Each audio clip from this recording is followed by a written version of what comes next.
इक ओंकार सतनाम करता पुरख निरभव निर्वैर अकाल मूरत अजूनी सैभंग गुर प्रसाद।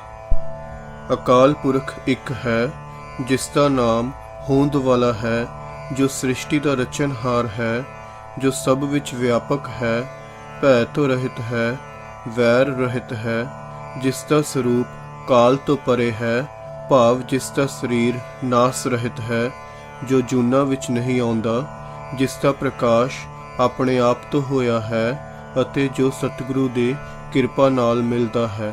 जप जप बाणी दा नाम है। आद सच जुगाद सच। अकाल पुरख मुੱਢ तो होंद वाला है ते जुगा दे मुੱਢ तो मौजूद है भी सच। नानक होसी भी सच। हे नानक इस वेले भी मौजूद है ते अगाह नूं भी होंद वाला रहेगा। सोचै सोच ना होवई, जे सोची लख वार। जे मैं लख वारी भी इशनान आदिक नाल शरीर दी सुच रखां तां भी इस तरह सुच रखण नाल मन दी सुच नहीं रह सकदी।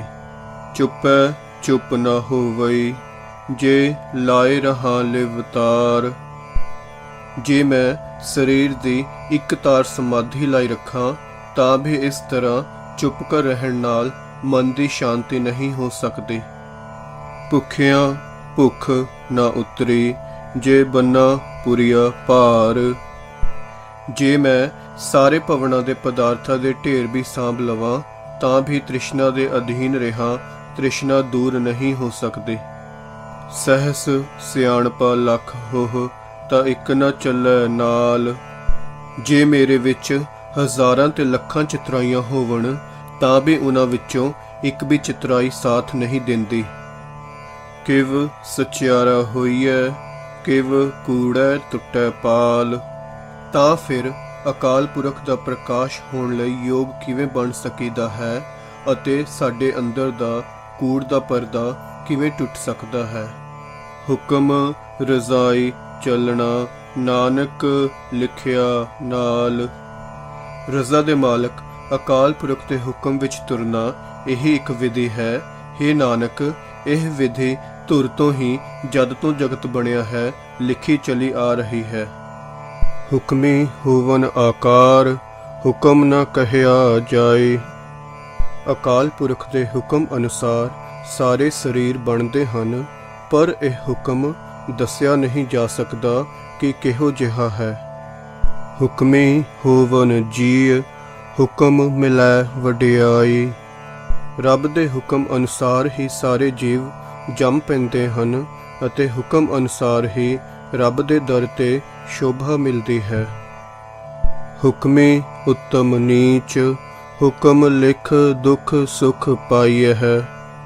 रब दे हुक्म विच कोई मनुख चंगा बन जाता है, कोई भैड़ा।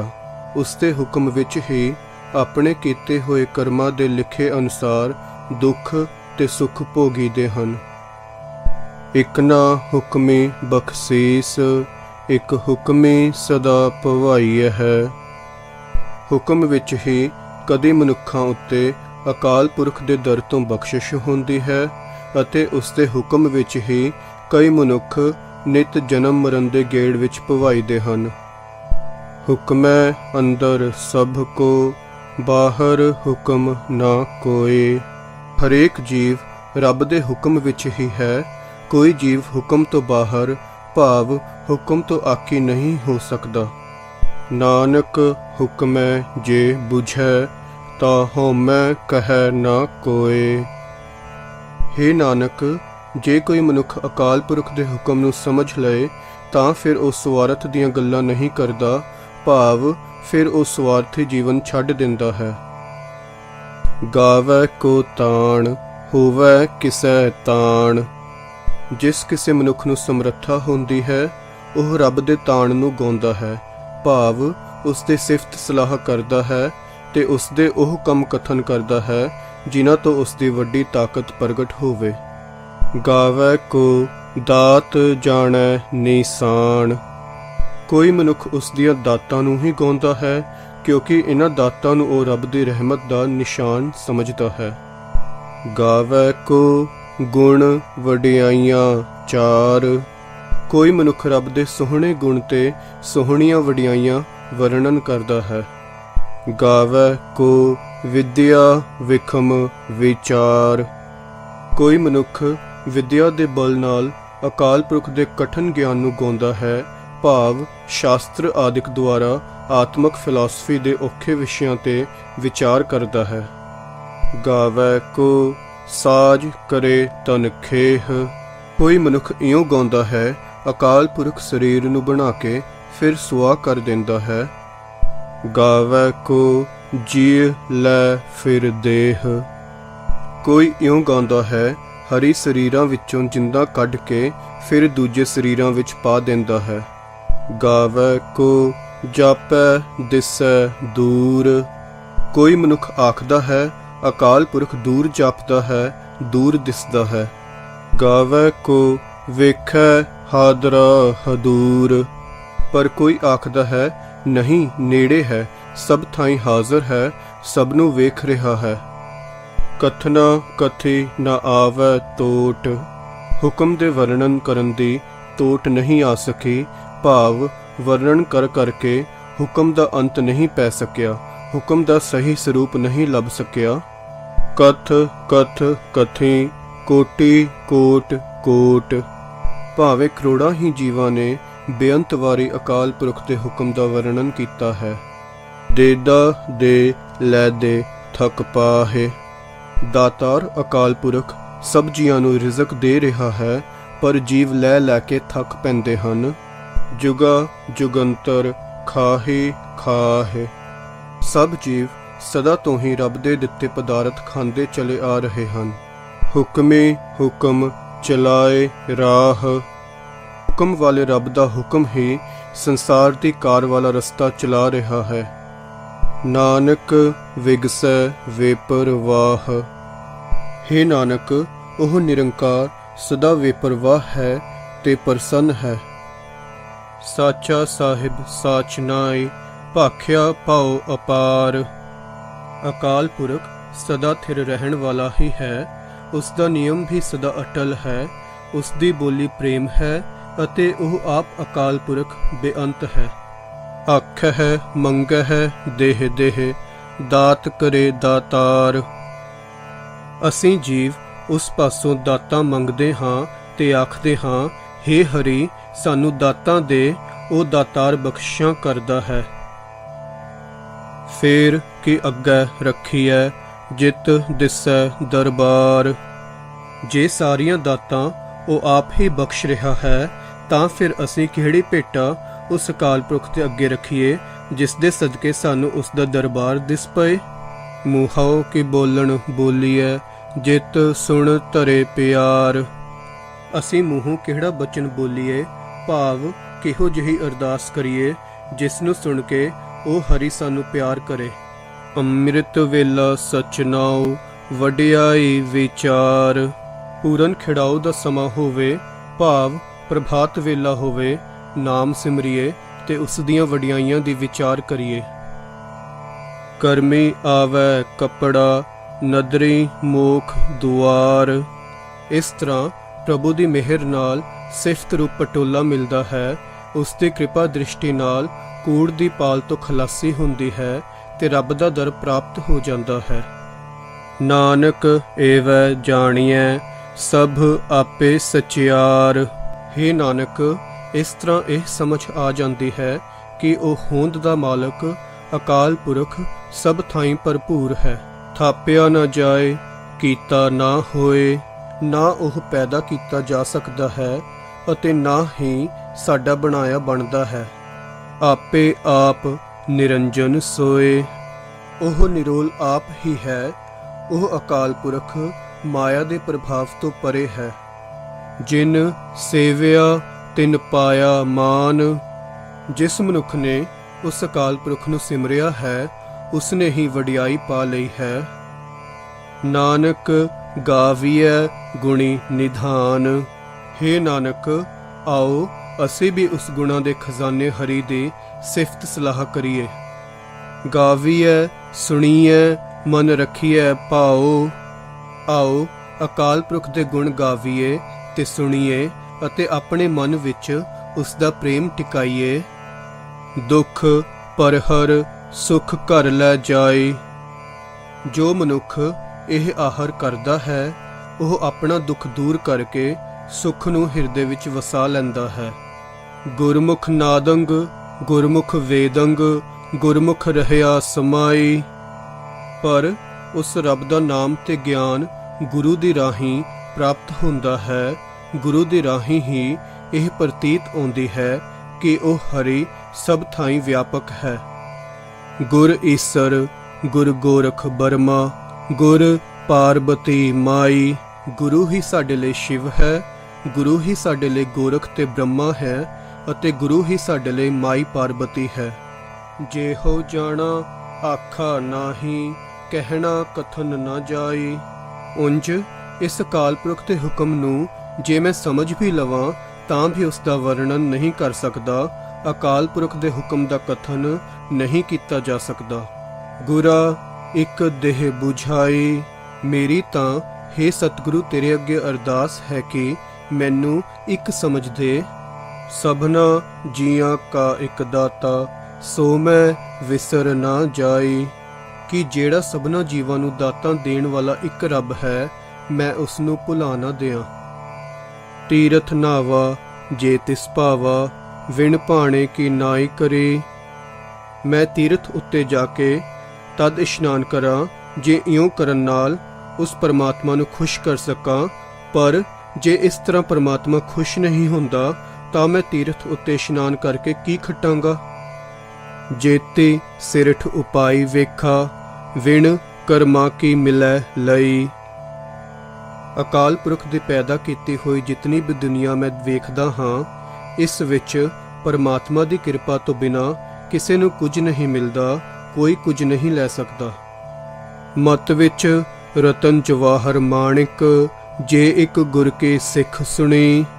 ਜੇ ਸਤਿਗੁਰੂ ਦੀ ਇੱਕ ਸਿੱਖਿਆ ਸੁਣ ਲਈ ਜਾਏ ਤਾਂ ਮਨੁੱਖ ਦੇ ਬੁੱਧ ਦੇ ਅੰਦਰ ਰਤਨ ਜਵਾਹਰ ਤੇ ਮੋਤੀ ਉਪਜ ਪੈਂਦੇ ਹਨ, ਭਾਵ ਪਰਮਾਤਮਾ ਦੇ ਗੁਣ ਪੈਦਾ ਹੋ ਜਾਂਦੇ ਹਨ। ਗੁਰਾ ਇੱਕ ਦੇਹ 부ਝਾਈ। ਤਾਂ ਤੇ ਹੇ ਸਤਿਗੁਰੂ ਮੇਰੀ ਤੇਰੇ ਅੱਗੇ ਇਹ ਅਰਦਾਸ ਹੈ ਮੈਨੂੰ ਇੱਕ ਇਹ ਸਮਝ ਦੇ। ਸਭਨਾ ਜੀਆਂ ਕਾ ਇੱਕ ਦਾਤਾ ਸੋ ਮੈਂ ਵਿਸਰ ਨਾ ਜਾਈ। ਜਿਸ ਕਰਕੇ ਮੈਨੂੰ ਉਹ ਅਕਾਲ ਪੁਰਖ ਨਾ ਵਿਸਰ ਜਾਏ ਜੋ ਸਾਰੇ ਜੀਵਾਂ ਨੂੰ ਦਾਤਾਂ ਦੇਣ ਵਾਲਾ ਹੈ। ਜੇ ਜੁਗ ਚਾਰੇ ਆਰਜਾ ਹੋਰ ਦਸੂਣੀ ਹੋਏ। ਜੇ ਕਿਸੇ ਮਨੁੱਖ ਦੀ ਉਮਰ 4 ਜੁਗਾਂ ਜਿਤਨੀ ਹੋ ਜਾਏ, ਨਿਰੀ ਇਤਨੀ ਹੀ ਨਹੀਂ ਸਗੋਂ ਜੇ ਇਸ ਤੋਂ ਵੀ 10 ਗੁਣੀ ਹੋਰ ਉਮਰ ਹੋ ਜਾਏ।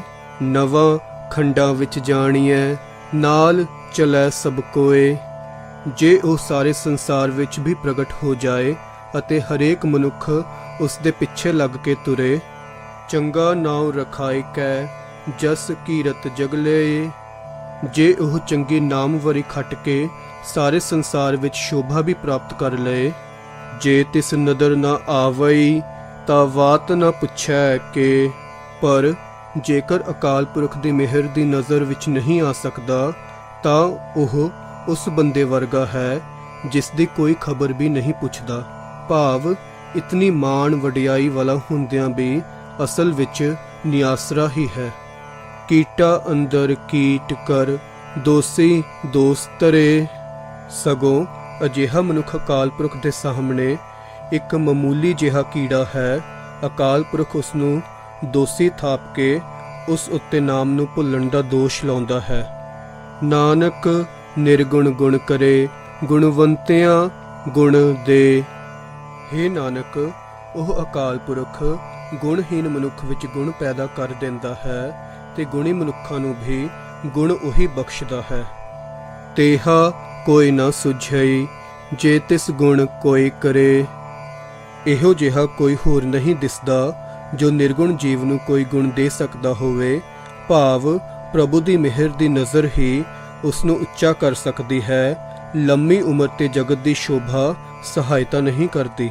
ਸੁਣੀਏ ਸਿੱਧ ਪੀਰ ਸੁਰ ਨਾਥ। ਇਹ ਨਾਮ ਹਿਰਦੇ ਵਿੱਚ ਟਿਕਣ ਦੀ ਹੀ ਬਰਕਤ ਹੈ ਕਿ ਵਾਹਿਗੁਰੂ ਦੀ ਸਿਫਤ ਸਲਾਹ ਸੁਣਨ ਨਾਲ ਸਾਧਾਰਨ ਮਨੁੱਖ ਸਿੱਧਾਂ, ਪੀਰਾਂ, ਦੇਵਤਿਆਂ ਤੇ ਨਾਥਾਂ ਦੀ ਪਦਵੀ ਪਾ ਲੈਂਦੇ ਹਨ। ਸੁਣੀਏ ਧਰਤ ਧਵਲ ਆਕਾਸ। ਤੇ ਵਾਹਿਗੁਰੂ ਦੀ ਸਿਫਤ ਸਲਾਹ ਸੁਣਨ ਨਾਲ ਉਹਨਾਂ ਨੂੰ ਇਹ ਸੋਝੀ ਹੋ ਜਾਂਦੀ ਹੈ ਕਿ ਧਰਤੀ ਆਕਾਸ਼ ਦਾ ਆਸਰਾ ਉਹ ਪ੍ਰਭੂ ਹੈ। ਸੁਣੀਏ ਦੀਪ ਲੋ ਪਾਤਾਲ। ਵਾਹਿਗੁਰੂ ਦੀ ਸਿਫਤ ਸਲਾਹ ਸੁਣਨ ਨਾਲ ਸੋਝੀ ਪੈਂਦੀ ਹੈ ਕਿ ਵਾਹਿਗੁਰੂ ਸਾਰੇ ਦੀਪਾਂ, ਲੋਕਾਂ, ਪਾਤਾਲਾਂ ਵਿੱਚ ਵਿਆਪਕ ਹੈ। ਸੁਣੀਏ ਪੋਹ ਨਾ ਸਕੈ ਕਾਲ। ਵਾਹਿਗੁਰੂ ਦੀ ਸਿਫਤ ਸਲਾਹ ਸੁਣਨ ਨਾਲ ਮਨੁੱਖ ਨੂੰ ਕਾਲ ਵੀ ਨਹੀਂ ਪਾਉਂਦਾ, ਭਾਵ ਉਹਨਾਂ ਨੂੰ ਮੌਤ ਨਹੀਂ ਡਰਾ ਸਕਦੀ। ਨਾਨਕ ਭਗਤਾਂ ਸਦਾ ਵਿਗਾਸ। ਹੇ ਨਾਨਕ, ਅਕਾਲ ਪੁਰਖ ਦੇ ਨਾਮ ਵਿੱਚ ਸੁਰਤ ਜੋੜਨ ਵਾਲੇ ਭਗਤ ਜਿਨ੍ਹਾਂ ਦੇ ਹਿਰਦੇ ਵਿੱਚ ਸਦਾ ਖਿੜਾਓ ਬਣਿਆ ਰਹਿੰਦਾ ਹੈ। ਸੁਣੀਏ ਦੁਖ ਪਾਪ ਕਾ ਨਾਸ। ਕਿਉਂਕਿ ਉਸ ਦੇ ਸਿਫਤ ਸਲਾਹ ਸੁਣਨ ਕਰਕੇ ਮਨੁੱਖਾਂ ਦੇ ਦੁੱਖਾਂ ਤੇ ਪਾਪਾਂ ਦਾ ਨਾਸ ਹੋ ਜਾਂਦਾ ਹੈ। ਸੁਣੀਏ ਈਸਰ ਬਰਮਾ ਇੰਦ। ਅਕਾਲ ਪੁਰਖ ਦੇ ਨਾਮ ਵਿੱਚ ਸੁਰਤ ਜੋੜਨ ਦਾ ਸਦਕਾ ਸਧਾਰਨ ਮਨੁੱਖ ਸ਼ਿਵ, ਬ੍ਰਹਮਾ ਤੇ ਇੰਦਰ ਦੀ ਪਦਵੀ ਤੇ ਅੱਪੜ ਜਾਂਦਾ ਹੈ। ਸੁਣੀਏ ਮੁਖ ਸਾਲਾਹਣ ਮੰਦ। ਮੰਦਾ ਮਨੁੱਖ ਵੀ ਮੂੰਹੋਂ ਰੱਬ ਦੀਆਂ ਸਿਫਤਾਂ ਕਰਨ ਲੱਗ ਪੈਂਦਾ ਹੈ। ਸੁਣੀਏ ਜੋਗ ਜੁਗਤ ਤਨ ਭੇਦ। ਸਾਧਾਰਨ ਬੁੱਧ ਵਾਲੇ ਨੂੰ ਵੀ ਸਰੀਰ ਵਿੱਚ ਦੀਆਂ ਗੁੱਝੀਆਂ ਗੱਲਾਂ, ਭਾਵ ਅੱਖਾਂ, ਕੰਨ, ਜੀਭ ਆਦਿਕ ਇੰਦਰੀਆਂ ਦੇ ਚਾਲਿਆਂ ਤੇ ਵਿਕਾਰ ਆਦਿਕਾਂ ਵੱਲ ਦੌੜ ਭੱਜ ਦੇ ਭੇਦ ਦਾ ਪਤਾ ਲੱਗ ਜਾਂਦਾ ਹੈ। ਸੁਣੀਏ ਸਾਸਤ ਸਿਮ੍ਰਿਤ ਵੇਦ। ਪ੍ਰਭੂ ਮੇਲ ਦੀ ਜੁਗਤੀ ਦੀ ਸਮਝ ਪੈ ਜਾਂਦੀ ਹੈ। ਸ਼ਾਸਤਰਾਂ, ਸਿਮਰਤੀਆਂ ਤੇ ਵੇਦਾਂ ਦੀ ਸਮਝ ਪੈ ਜਾਂਦੀ ਹੈ, ਭਾਵ ਧਾਰਮਿਕ ਪੁਸਤਕਾਂ ਦਾ ਅਸਲ ਉੱਚਾ ਨਿਸ਼ਾਨਾ ਤਦੋਂ ਸਮਝ ਪੈਂਦਾ ਹੈ ਜਦੋਂ ਅਸੀਂ ਨਾਮ ਵਿੱਚ ਸੁਰਤ ਜੋੜਦੇ ਹਾਂ, ਨਹੀਂ ਤਾਂ ਨੀਰੇ ਲਫ਼ਜ਼ਾਂ ਨੂੰ ਹੀ ਪੜ੍ਹ ਛੱਡਦੇ ਹਾਂ। ਉਸ ਅਸਲੀ ਜਜ਼ਬੇ ਵਿੱਚ ਨਹੀਂ ਪਹੁੰਚਦੇ ਜਿਸ ਜਜ਼ਬੇ ਵਿੱਚ ਅਪੜ ਕੇ ਉਹ ਧਾਰਮਿਕ ਪੁਸਤਕਾਂ ਉਚਾਰੀਆਂ ਹੁੰਦੀਆਂ ਹਨ। ਨਾਨਕ ਭਗਤਾਂ ਸਦਾ ਵਿਗਾਸ। ਹੇ ਨਾਨਕ, ਨਾਮ ਨਾਲ ਪ੍ਰੀਤ ਕਰਨ ਵਾਲੇ ਭਗਤ ਜਿਨ੍ਹਾਂ ਦੇ ਹਿਰਦੇ ਵਿੱਚ ਸਦਾ ਖਿੜਾਓ ਬਣਿਆ ਰਹਿੰਦਾ ਹੈ। ਸੁਣੀਏ ਦੁਖ ਪਾਪ ਕਾ ਨਾਸ। ਕਿਉਂਕਿ ਰੱਬ ਦੇ ਸਿਫਤ ਸਲਾਹ ਸੁਣਨ ਕਰਕੇ ਮਨੁੱਖ ਦੇ ਦੁੱਖਾਂ ਤੇ ਪਾਪਾਂ ਦਾ ਨਾਸ਼ ਹੋ ਜਾਂਦਾ ਹੈ। ਸੁਣੀਏ ਸਤ ਸੰਤੋਖ ਗਿਆਨ। ਰੱਬ ਦੇ ਨਾਮ ਵਿੱਚ ਜੁੜਨ ਨਾਲ ਹਿਰਦੇ ਵਿੱਚ ਦਾਨ ਦੇਣ ਦਾ ਸੁਭਾਅ, ਸੰਤੋਖ ਤੇ ਪ੍ਰਕਾਸ਼ ਪ੍ਰਗਟ ਹੋ ਜਾਂਦਾ ਹੈ। ਸੁਣੀਏ 68 ਕਾ ਇਸਨਾਨ। ਮਾਨੋ 68 ਤੀਰਥਾਂ ਦਾ ਇਸ਼ਨਾਨ ਹੀ ਹੋ ਜਾਂਦਾ ਹੈ, ਭਾਵ 68 ਤੀਰਥਾਂ ਦੇ ਇਸ਼ਨਾਨ ਨਾਮ ਜਪਣ ਦੇ ਵਿੱਚ ਹੀ ਆ ਜਾਂਦੇ ਹਨ। ਸੁਣੀਏ ਪੜ ਪੜ ਪਾਵਹਿ ਮਾਨ। ਜੋ ਸਤਕਾਰ ਮਨੁੱਖ ਵਿਦਿਆ ਪੜ੍ਹ ਕੇ ਪਾਉਂਦੇ ਹਨ, ਉਹ ਭਗਤ ਜਨਾਂ ਨੂੰ ਅਕਾਲ ਪੁਰਖ ਦੇ ਨਾਮ ਵਿੱਚ ਜੁੜ ਕੇ ਹੀ ਮਿਲ ਜਾਂਦਾ ਹੈ। ਸੁਣੀਏ ਲਾਗੈ ਸਹਿਜ ਧਿਆਨ। ਨਾਮ ਸੁਣਨ ਦਾ ਸਦਕਾ ਅਡੋਲਤਾ ਵਿੱਚ ਚਿੱਤ ਦੀ ਬ੍ਰਿਤੀ ਟਿਕ ਜਾਂਦੀ ਹੈ। ਨਾਨਕ ਭਗਤਾਂ ਸਦਾ ਵਿਗਾਸ। ਹੇ ਨਾਨਕ, ਅਕਾਲ ਪੁਰਖ ਦੇ ਨਾਮ ਵਿੱਚ ਸੁਰਤ ਜੋੜਨ ਵਾਲੇ ਭਗਤ ਜਿਨ੍ਹਾਂ ਦੇ ਹਿਰਦੇ ਵਿੱਚ ਸਦਾ ਖਿੜਾਓ ਬਣਿਆ ਰਹਿੰਦਾ ਹੈ। ਸੁਣੀਏ ਦੁਖ ਪਾਪ ਕਾ ਨਾਸ। ਕਿਉਂਕਿ ਅਕਾਲ ਪੁਰਖ ਦੇ ਸਿਫਤ ਸਲਾਹ ਸੁਣਨ ਨਾਲ ਮਨੁੱਖ ਦੇ ਦੁੱਖਾਂ ਤੇ ਪਾਪਾਂ ਦਾ ਨਾਸ ਹੋ ਜਾਂਦਾ ਹੈ। ਸੁਣੀਏ ਸਰਾ ਗੁਣਾ ਕੇ ਗਾਹ। ਅਕਾਲ ਪੁਰਖ ਦੇ ਨਾਮ ਵਿੱਚ ਸੁਰਤ ਜੋੜਨ ਨਾਲ ਸਾਧਾਰਨ ਮਨੁੱਖ ਬੇਅੰਤ ਗੁਣਾਂ ਦੇ ਸੂਝ ਵਾਲੇ ਹੋ ਜਾਂਦੇ ਹਨ। ਸੁਣੀਏ ਸੇਖ ਪੀਰ ਪਾਤਸ਼ਾਹ। ਅਤੇ ਸ਼ੇਖ, ਪੀਰ ਤੇ ਪਾਤਸ਼ਾਹਾਂ ਦੀ ਪਦਵੀ ਪਾ ਲੈਂਦੇ ਹਨ। ਸੁਣੀਏ ਅੰਧੇ ਪਾਵਹਿ ਰਾਹ। ਇਹ ਨਾਮ ਸੁਣਨ ਦੀ ਹੀ ਬਰਕਤ ਹੈ ਕਿ ਅੰਨੇ ਗਿਆਨਹੀਣ ਮਨੁੱਖ ਵੀ ਅਕਾਲ ਪੁਰਖ ਨੂੰ ਮਿਲਣ ਦਾ ਰਾਹ ਲੱਭ ਲੈਂਦੇ ਹਨ। ਸੁਣੀਐ ਹਾਥ ਹੋਵੈ ਅਸਗਾਹ। ਅਕਾਲ ਪੁਰਖ ਦੇ ਨਾਮ ਵਿੱਚ ਜੁੜਨ ਦਾ ਸਦਕਾ ਇਸ ਡੂੰਘੇ ਸੰਸਾਰ ਸਮੁੰਦਰ ਦੀ ਅਸਲੀਅਤ ਸਮਝ ਵਿੱਚ ਆ ਜਾਂਦੀ ਹੈ। ਨਾਨਕ ਭਗਤਾ ਸਦਾ ਵਿਗਾਸ। ਹੇ ਨਾਨਕ, ਅਕਾਲ ਪੁਰਖ ਦੇ ਨਾਮ ਵਿੱਚ ਸੁਰਤ ਜੋੜਨ ਵਾਲੇ ਭਗਤ ਜਨਾਂ ਦੇ ਹਿਰਦੇ ਵਿੱਚ ਸਦਾ ਖਿੜਾਓ ਬਣਿਆ ਰਹਿੰਦਾ ਹੈ। ਸੁਣੀਏ ਦੁਖ ਪਾਪ ਕਾ ਨਾਸ। ਕਿਉਂਕਿ ਅਕਾਲ ਪੁਰਖ ਦਾ ਨਾਮ ਸੁਣਨ ਨਾਲ ਮਨੁੱਖ ਦੇ ਦੁੱਖਾਂ ਤੇ ਪਾਪਾਂ ਦਾ ਨਾਸ ਹੋ ਜਾਂਦਾ ਹੈ। ਮੰਨੇ ਕੀ ਗਤ ਕਹੀ ਨਾ ਜਾਏ।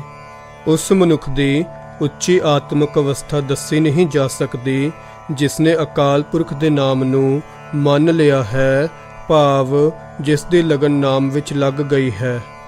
ਜੇ ਕੋ ਕਹੈ ਪਿਛੈ ਪਛਤਾਏ। ਜੇ ਕੋਈ ਮਨੁੱਖ ਬਿਆਨ ਕਰੇ ਵੀ ਤਾਂ ਉਹ ਪਿੱਛੋਂ ਪਛਤਾਉਂਦਾ ਹੈ ਕਿ ਮੈਂ ਹੋਛਾ ਯਤਨ ਕੀਤਾ ਹੈ। ਕਾਗਦ ਕਲਮ ਨਾ ਲਿਖਣ ਹਾਰ। ਨਾਮ ਵਿੱਚ ਭਤੀਜੇ ਹੋਏ ਦੀ ਆਤਮਿਕ ਅਵਸਥਾ ਕਾਗਜ਼ ਉੱਤੇ ਕਲਮ ਨਾਲ ਕੋਈ ਮਨੁੱਖ ਲਿਖਣ ਦੇ ਸਮਰੱਥ ਨਹੀਂ ਹੈ। ਮੰਨੇ ਕਾ ਬਹਿ ਕਰਨ ਵਿਚਾਰ। ਭਾਵੇਂ ਕਿ ਮਨੁੱਖ ਰਲ ਕੇ ਉਸ ਦਾ ਅੰਦਾਜ਼ਾ ਲਾਉਣ ਬਾਬਤ ਵਿਚਾਰ ਜ਼ਰੂਰ ਕਰਦੇ ਹਨ। ਐਸਾ ਨਾਮ ਨਿਰੰਜਨ ਹੋਏ। ਅਕਾਲ ਪੁਰਖ ਦਾ ਨਾਮ ਬਹੁਤ ਉੱਚਾ ਹੈ ਤੇ ਮਾਇਆ ਦੇ ਪ੍ਰਭਾਵ ਤੋਂ ਪਰੇ ਹੈ। ਇਸ ਵਿੱਚ ਜੁੜਨ ਵਾਲਾ ਵੀ ਉੱਚੀ ਆਤਮਿਕ ਅਵਸਥਾ ਵਾਲਾ ਹੋ ਜਾਂਦਾ ਹੈ, ਪਰ ਇਹ ਗੱਲ ਤਾਂ ਹੀ ਸਮਝ ਵਿੱਚ ਆਉਂਦੀ ਹੈ ਜੇ ਕੋ ਮਨ ਜਾਣੈ ਮਨ ਕੋਏ। ਜੇ ਕੋਈ ਮਨੁੱਖ ਆਪਣੇ ਅੰਦਰ ਲਗਨ ਲਾ ਕੇ ਵੇਖੇ। ਮੰਨੈ ਸੁਰਤ ਹੋਵੈ ਮਨ ਬੁੱਧ। ਜੇ ਮਨੁੱਖ ਦੇ ਮਨ ਵਿੱਚ ਪ੍ਰਭੂ ਦੇ ਨਾਮ ਦੀ ਲਗਨ ਲੱਗ ਜਾਏ ਤਾਂ ਉਸ ਦੀ ਸੁਰਤ ਉੱਚੀ ਹੋ ਜਾਂਦੀ ਹੈ, ਉਸ ਦੇ ਮਨ ਵਿੱਚ ਜਾਗਰਤ ਆ ਜਾਂਦੀ ਹੈ, ਭਾਵ ਮਾਇਆ ਵਿੱਚ ਸੁੱਤਾ ਮਨ ਜਾਗ ਪੈਂਦਾ ਹੈ। ਮੰਨੈ ਸਗਲ ਭਵਨ ਕੀ ਸੁਧ। ਸਾਰੇ ਭਵਨਾਂ ਦੀ ਉਸ ਨੂੰ ਸੋਝੀ ਹੋ ਜਾਂਦੀ ਹੈ ਕਿ ਹਰ ਥਾਂ ਪ੍ਰਭੂ ਵਿਆਪਕ ਹੈ। ਮੰਨੈ ਮੂੰਹ ਚੋਟਾ ਨਾ ਖਾਏ। ਉਹ ਮਨੁੱਖ ਸੰਸਾਰ ਦੇ ਵਿਕਾਰਾਂ ਦੀਆਂ ਸੱਟਾਂ ਮੂੰਹ ਉੱਤੇ ਨਹੀਂ ਖਾਂਦਾ, ਭਾਵ ਸੰਸਾਰਕ ਵਿਕਾਰ ਉਸ ਉੱਤੇ ਦਬਾ ਨਹੀਂ ਪਾ ਸਕਦੇ। ਮੰਨੈ ਜਮ ਕੈ ਸਾਥ ਨਾ ਜਾਈ। ਅਤੇ ਜਮਾ ਨਾਲ ਉਸ ਨੂੰ ਵਾਹ ਨਹੀਂ ਪੈਂਦਾ, ਭਾਵ ਉਹ ਜਨਮ ਮਰਨ ਦੇ ਗੇੜ ਵਿੱਚੋਂ ਬਚ ਜਾਂਦਾ ਹੈ। ਐਸਾ ਨਾਮ ਨਿਰੰਜਨ ਹੋਏ।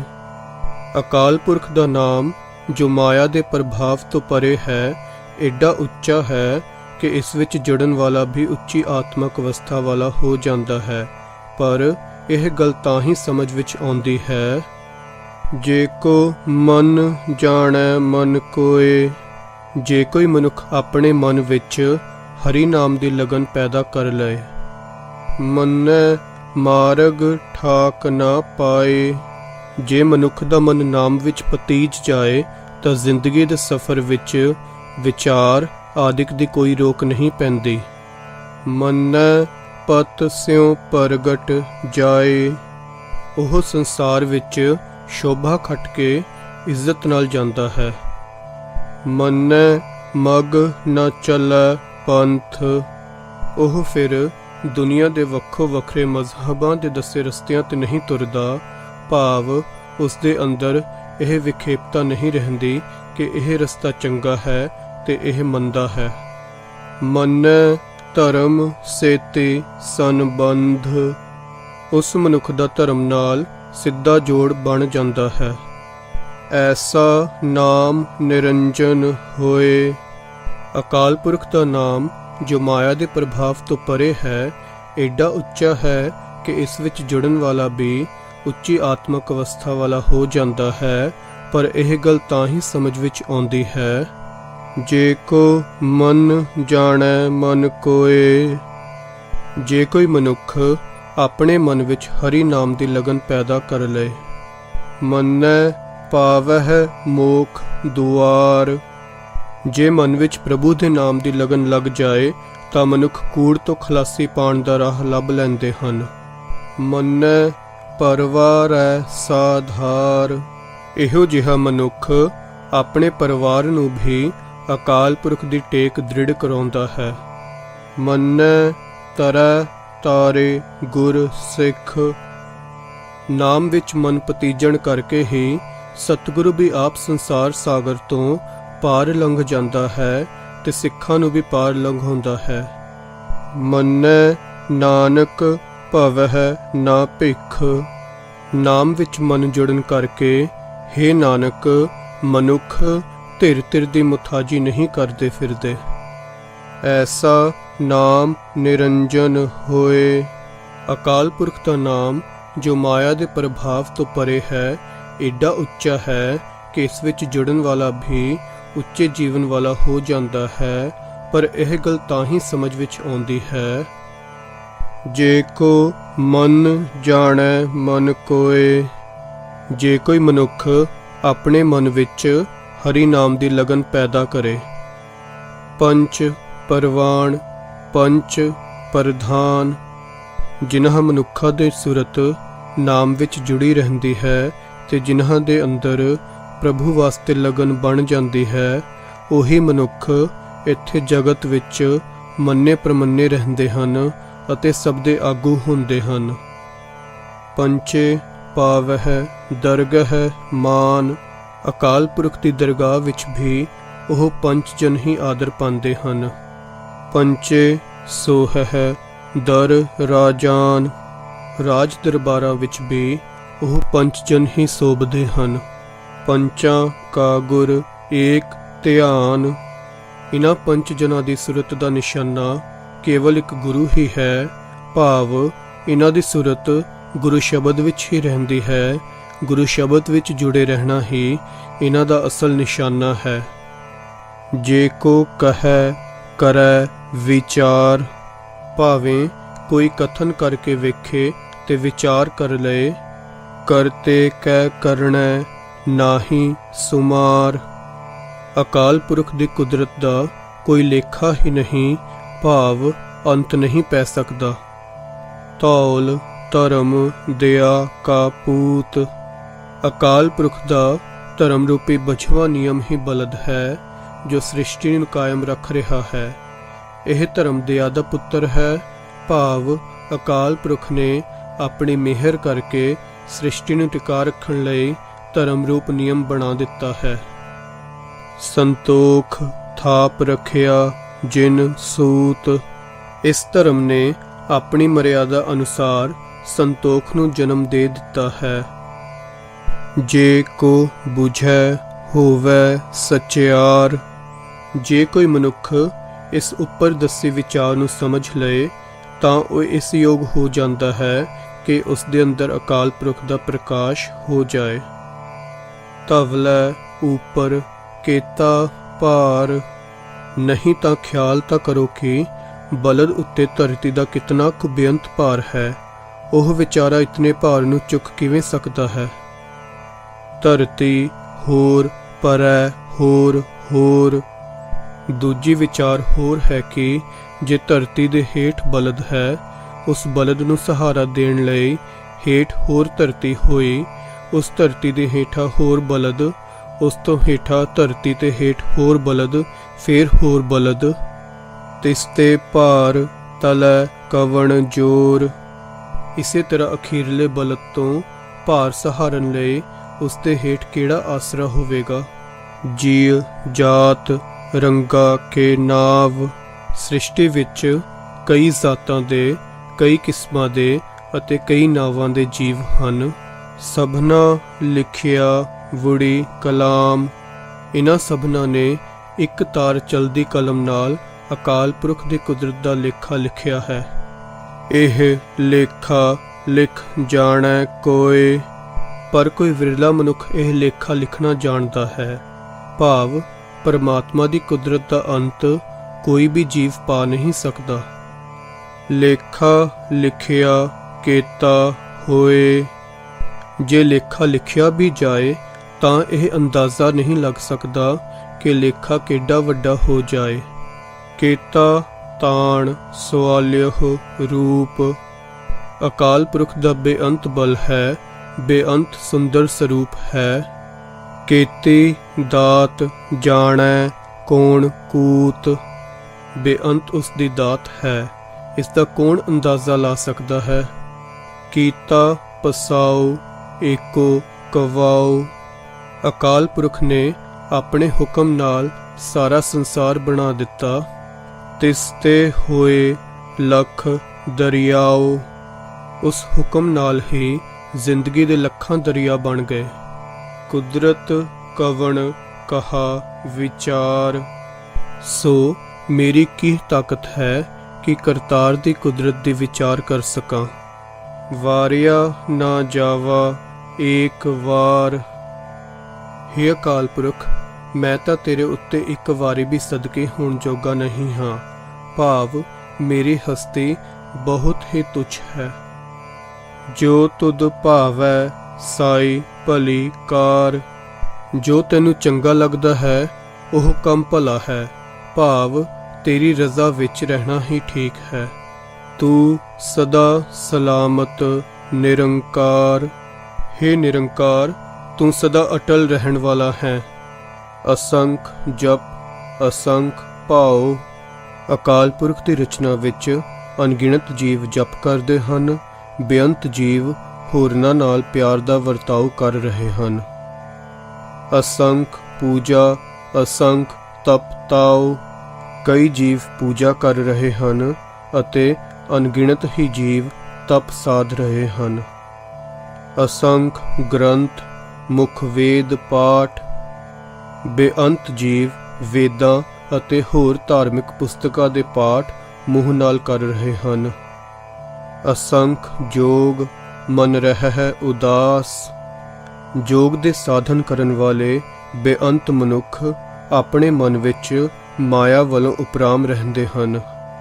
ਅਸੰਖ ਭਗਤ ਗੁਣ ਗਿਆਨ ਵਿਚਾਰ, ਅਕਾਲ ਪੁਰਖ ਦੀ ਕੁਦਰਤ ਵਿੱਚ ਅਣਗਿਣਤ ਭਗਤ ਹਨ ਜੋ ਅਕਾਲ ਪੁਰਖ ਦੇ ਗੁਣਾਂ ਅਤੇ ਗਿਆਨ ਦੀ ਵਿਚਾਰ ਕਰ ਰਹੇ ਹਨ। ਅਸੰਖ ਸਤੀ ਅਸੰਖ ਦਾਤਾਰ, ਅਨੇਕਾਂ ਹੀ ਦਾਨੀ ਤੇ ਦਾਤੇ ਹਨ। ਅਸੰਖ ਸੂਰ ਮੂੰਹ ਭਖ ਸਾਰ, ਅਕਾਲ ਪੁਰਖ ਦੀ ਰਚਨਾ ਵਿੱਚ ਬੇਅੰਤ ਸੂਰਮੇ ਹਨ ਜੋ ਆਪਣੇ ਮੂੰਹਾਂ ਉੱਤੇ ਭਾਵ ਸਨਮੁਖ ਹੋ ਕੇ ਸ਼ਾਸਤਰਾਂ ਦੇ ਵਾਰ ਸਹਿੰਦੇ ਹਨ। ਅਸੰਖ ਮੋਨ ਲਿਵ ਲਾਏ ਤਾਰ, ਅਨੇਕਾਂ ਮੋਨੀ ਹਨ ਜੋ ਇੱਕ ਰਸਬ੍ਰਿਤੀ ਜੋੜ ਕੇ ਬੈਠ ਰਹੇ ਹਨ। ਕੁਦਰਤ ਕਵਣ ਕਹਾ ਵਿਚਾਰ, ਮੇਰੀ ਕੀ ਤਾਕਤ ਹੈ ਕਿ ਕਰਤਾਰ ਦੀ ਕੁਦਰਤ ਦੀ ਵਿਚਾਰ ਕਰ ਸਕਾਂ। ਵਾਰਿਆ ਨਾ ਜਾਵਾ ਏਕ ਵਾਰ, ਹੇ ਅਕਾਲ ਪੁਰਖ ਮੈਂ ਤਾਂ ਤੇਰੇ ਉੱਤੋਂ ਇੱਕ ਵਾਰੀ ਵੀ ਸਦਕੇ ਹੋਣ ਜੋਗਾ ਨਹੀਂ ਹਾਂ, ਭਾਵ ਮੇਰੀ ਹਸਤੀ ਬਹੁਤ ਹੀ ਤੁੱਛ ਹੈ। ਜੋ ਤੁਧ ਭਾਵੈ ਸਾਈ ਭਲੀ ਕਾਰ, ਜੋ ਤੈਨੂੰ ਚੰਗਾ ਲੱਗਦਾ ਹੈ ਉਹੀ ਕੰਮ ਭਲਾ ਹੈ, ਭਾਵ ਤੇਰੀ ਰਜ਼ਾ ਵਿੱਚ ਰਹਿਣਾ ਹੀ ਠੀਕ ਹੈ। ਤੂੰ ਸਦਾ ਸਲਾਮਤ ਨਿਰੰਕਾਰ, ਹੇ ਨਿਰੰਕਾਰ ਤੂੰ ਸਦਾ ਅਟਲ ਰਹਿਣ ਵਾਲਾ ਹੈ। ਅਸੰਖ ਮੂਰਖ ਅੰਧ ਘੋਰ, ਨਿਰੰਕਾਰ ਦੀ ਰਚੀ ਹੋਈ ਸ੍ਰਿਸ਼ਟੀ ਵਿੱਚ ਅਨੇਕਾਂ ਹੀ ਮਹਾਮੂਰਖ ਹਨ। ਅਸੰਖ ਚੋਰ ਹਰਾਮਖੋਰ, ਅਨੇਕਾਂ ਹੀ ਚੋਰ ਹਨ ਜੋ ਪਰਾਇਆ ਮਾਲ ਚੁਰਾ ਚੁਰਾ ਕੇ ਵਰਤ ਰਹੇ ਹਨ। ਅਸੰਖ ਅਮਰ ਕਰ ਜਾਹੇ ਜੋਰ, ਅਤੇ ਅਨੇਕਾਂ ਹੀ ਇਹੋ ਜਿਹੇ ਮਨੁੱਖ ਹਨ ਜੋ ਦੂਜਿਆਂ ਉੱਤੇ ਹੁਕਮ ਤੇ ਵਧੀਕੀਆਂ ਕਰ ਕਰਕੇ ਅੰਤ ਨੂੰ ਇਸ ਸੰਸਾਰ ਤੋਂ ਚਲੇ ਜਾਂਦੇ ਹਨ। ਅਸੰਖ ਗਲਵੱਢ ਹੱਤਿਆ ਕਮਾਹੇ, ਅਨੇਕਾਂ ਹੀ ਖੂਨੀ ਮਨੁੱਖ ਲੋਕਾਂ ਦੇ ਗਲ ਵੱਢ ਰਹੇ ਹਨ। ਅਸੰਖ ਪਾਪੀ ਪਾਪ ਕਰ ਜਾਹੇ, ਅਤੇ ਅਨੇਕਾਂ ਹੀ ਪਾਪੀ ਮਨੁੱਖ ਪਾਪ ਕਮਾ ਕੇ ਆਖਰ ਇਸ ਦੁਨੀਆ ਤੋਂ ਤੁਰ ਜਾਂਦੇ ਹਨ। ਅਸੰਖ ਕੂੜਿਆਰ ਕੂੜੇ ਫਿਰਾਹੇ, ਅਨੇਕਾਂ ਹੀ ਝੂਠ ਬੋਲਣ ਦੇ ਸੁਭਾਅ ਵਾਲੇ ਮਨੁੱਖ ਝੂਠ ਵਿੱਚ ਹੀ ਰੁੱਝੇ ਪਏ ਹਨ। ਅਸੰਖ ਮਲੇਛ ਮਲ ਭਖ ਖਾਹੇ। ਅਤੇ ਅਨੇਕਾਂ ਹੀ ਖੋਟੀ ਬੁੱਧੀ ਵਾਲੇ ਮਨੁੱਖ ਮਲ ਭਾਵ ਅਖਾਜ ਹੀ ਖਾਈ ਜਾ ਰਹੇ ਹਨ। ਅਸੰਖ ਨਿੰਦਕ ਸਿਰ ਕਰਹਿ ਭਾਰ। ਅਨੇਕਾਂ ਹੀ ਨਿੰਦਕ ਨਿੰਦਾ ਕਰਕੇ ਆਪਣੇ ਸਿਰ ਉੱਤੇ ਨਿੰਦਿਆ ਦਾ ਭਾਰ ਚੁੱਕ ਰਹੇ ਹਨ। ਨਾਨਕ ਨੀਚ ਕਹੈ ਵਿਚਾਰ। ਹੇ ਨਿਰੰਕਾਰ, ਅਨੇਕਾਂ ਹੋਰ ਜੀਵ ਕਈ ਹੋਰ ਕੁਕਰਮਾਂ ਵਿੱਚ ਫਸੇ ਹੋਣਗੇ। ਮੇਰੀ ਕੀ ਤਾਕਤ ਹੈ ਕਿ ਤੇਰੀ ਕੁਦਰਤ ਦੀ ਪੂਰਨ ਵਿਚਾਰ ਕਰ ਸਕਾਂ। ਨਾਨਕ ਵਿਚਾਰਾ ਤਾਂ ਇਹ ਉੱਪਰਲੀ ਤੁੱਛ ਜਿਹੀ ਵਿਚਾਰ ਪੇਸ਼ ਕਰਦਾ ਹੈ। ਵਾਰਿਆ ਨਾ ਜਾਵਾਂ ਏਕ ਵਾਰ। ਹੇ ਅਕਾਲ ਪੁਰਖ, ਮੈਂ ਤਾਂ ਤੇਰੇ ਉੱਤੇ ਇੱਕ ਵਾਰੀ ਵੀ ਸਦਕੇ ਹੋਣ ਜੋਗਾ ਨਹੀਂ ਹਾਂ। ਭਾਵ ਮੈਂ ਤੇਰੀ ਬੇਅੰਤ ਕੁਦਰਤ ਦੀ ਪੂਰਨ ਵਿਚਾਰ ਕਰਨ ਜੋਗਾ ਨਹੀਂ ਹਾਂ। ਜੋ ਤੁਧ ਭਾਵੈ ਸਾਈ ਭਲੀ ਕਾਰ। ਜੋ ਤੈਨੂੰ ਚੰਗਾ ਲੱਗਦਾ ਹੈ ਉਹੀ ਕੰਮ ਭਲਾ ਹੈ। ਭਾਵ ਤੇਰੀ ਰਜ਼ਾ ਵਿੱਚ ਹੀ ਰਹਿਣਾ ਠੀਕ ਹੈ। ਤੇਰੀ ਸਿਫਤ ਸਲਾਹ ਕਰਕੇ ਅਸਾਂ ਜੀਵਾਂ ਲਈ ਇਹ ਭਲੀ ਗੱਲ ਹੈ ਕਿ ਤੇਰੀ ਰਜ਼ਾ ਵਿੱਚ ਹੀ ਰਹੀਏ। ਤੂੰ ਸਦਾ ਸਲਾਮਤ ਨਿਰੰਕਾਰ। ਹੇ ਨਿਰੰਕਾਰ, ਤੂੰ ਸਦਾ ਥਿਰ ਰਹਿਣ ਵਾਲਾ ਹੈ। ਅਸੰਖ ਨਾਵ ਅਸੰਖ ਥਾਵ। ਕੁਦਰਤ ਦੇ ਅਨੇਕ ਜੀਵਾਂ ਤੇ ਹੋਰ ਬੇਅੰਤ ਪਦਾਰਥਾਂ ਦੇ ਅਸੰਖਾਂ ਹੀ ਨਾਮ ਹਨ ਤੇ ਅਸੰਖਾਂ ਹੀ ਉਹਨਾਂ ਦੇ ਥਾਂ ਟਿਕਾਣੇ ਹਨ। ਅਗਮ ਅਗਮ ਅਸੰਖ ਲੋ। ਕੁਦਰਤ ਵਿੱਚ ਅਸੰਖਾਂ ਹੀ ਭਵਨ ਹਨ ਜਿਨ੍ਹਾਂ ਤੱਕ ਮਨੁੱਖ ਦੀ ਪਹੁੰਚ ਹੀ ਨਹੀਂ ਹੋ ਸਕਦੀ। ਅਸੰਖ ਕਹਿ ਸਿਰ ਭਾਰ ਹੋਏ। ਪਰ ਜੋ ਮਨੁੱਖ ਕੁਦਰਤ ਦਾ ਲੇਖਾ ਕਰਨ ਵਾਸਤੇ ਸ਼ਬਦ ਅਸੰਖ ਵੀ ਆਖਦੇ ਹਨ, ਉਹਨਾਂ ਦੇ ਸਿਰ ਉੱਤੇ ਵੀ ਭਾਰ ਹੁੰਦਾ ਹੈ। ਭਾਵ ਉਹ ਵੀ ਭੁੱਲ ਕਰਦੇ ਹਨ ਅਸੰਖ ਸ਼ਬਦ ਵੀ ਕਾਫੀ ਨਹੀਂ ਹੈ। ਅਖਰੀ ਨਾਮ ਅਖਰੀ ਸਾਲਾਹ। ਭਾਵੇਂ ਅਕਾਲ ਪੁਰਖ ਦੀ ਕੁਦਰਤ ਦਾ ਲੇਖਾ ਲਫ਼ਜ਼ ਅਸੰਖ ਤਾਂ ਕਿਤੇ ਰਿਹਾ, ਕੋਈ ਵੀ ਸ਼ਬਦ ਕਾਫੀ ਨਹੀਂ ਹੈ। ਪਰ ਅਕਾਲ ਪੁਰਖ ਦਾ ਨਾਮ ਵੀ ਅੱਖਰਾਂ ਦੀ ਰਾਹੀਂ ਹੀ ਲਿਆ ਜਾ ਸਕਦਾ ਹੈ। ਉਸ ਦੀ ਸਿਫਤ ਸਲਾਹ ਵੀ ਅੱਖਰਾਂ ਦੀ ਰਾਹੀਂ ਹੀ ਕੀਤੀ ਜਾ ਸਕਦੀ ਹੈ। ਅਖਰੀ ਗਿਆਨ ਗੀਤ ਗੁਣ ਗਾਹ।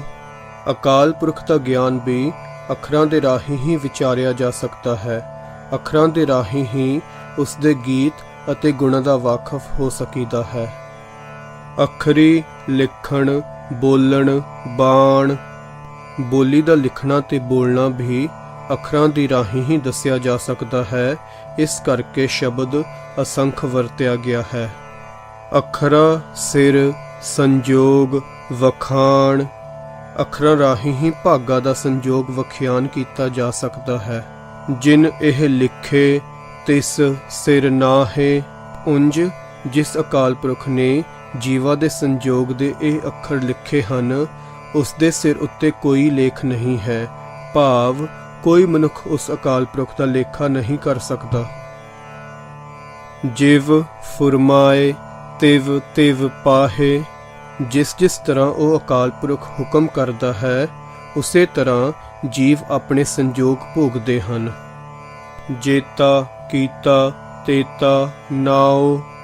ਇਹ ਸਾਰਾ ਸੰਸਾਰ ਜੋ ਅਕਾਲ ਪੁਰਖ ਨੇ ਬਣਾਇਆ ਹੈ, ਇਹ ਉਸ ਦਾ ਸਰੂਪ ਹੈ। ਵਿਣ ਨਾਵੈ ਨਾਹੀ ਕੋ ਥਾਉ। ਕੋਈ ਥਾਂ ਅਕਾਲ ਪੁਰਖ ਦੇ ਸਰੂਪ ਤੋਂ ਖਾਲੀ ਨਹੀਂ ਹੈ। ਭਾਵ ਜਿਹੜੀ ਥਾਂ ਜਾਂ ਪਦਾਰਥ ਵੇਖੀਏ ਉਹੀ ਅਕਾਲ ਪੁਰਖ ਦਾ ਸਰੂਪ ਦਿਸਦਾ ਹੈ। ਸ੍ਰਿਸ਼ਟੀ ਦਾ ਜ਼ਰਾ ਜ਼ਰਾ ਅਕਾਲ ਪੁਰਖ ਦਾ ਸਰੂਪ ਹੈ। ਕੁਦਰਤ ਕਵਣ ਕਹਾ ਵਿਚਾਰ। ਮੇਰੀ ਕੀ ਤਾਕਤ ਹੈ ਕਿ ਕਰਤਾਰ ਦੀ ਕੁਦਰਤ ਦੇ ਵਿਚਾਰ ਕਰ ਸਕਾਂ। ਵਾਰਿਆ ਨਾ ਜਾਵਾ ਏਕ ਵਾਰ। ਹੇ ਅਕਾਲ ਪੁਰਖ, ਮੈਂ ਤਾਂ ਤੇਰੇ ਉੱਤੋਂ ਇੱਕ ਵਾਰੀ ਵੀ ਸਦਕੇ ਹੋਣ ਜੋਗਾ ਨਹੀਂ ਹਾਂ। ਭਾਵ ਮੇਰੀ ਹਸਤੀ ਬਹੁਤ ਹੀ ਤੁੱਛ ਹੈ। ਜੋ ਤੁਧ ਭਾਵੈ ਸਾਈ ਭਲੀ ਕਾਰ। ਜੋ ਤੈਨੂੰ ਚੰਗਾ ਲੱਗਦਾ ਹੈ ਉਹੀ ਕੰਮ ਭਲਾ ਹੈ। ਭਾਵ ਤੇਰੀ ਰਜ਼ਾ ਵਿੱਚ ਰਹਿਣਾ ਹੀ ਅਸਾਂ ਜੀਵਾਂ ਲਈ ਭਲੀ ਗੱਲ ਹੈ। ਤੂੰ ਸਦਾ ਸਲਾਮਤ ਨਿਰੰਕਾਰ। ਹੇ ਨਿਰੰਕਾਰ, ਤੂੰ ਸਦਾ ਥਿਰ ਰਹਿਣ ਵਾਲਾ ਹੈ।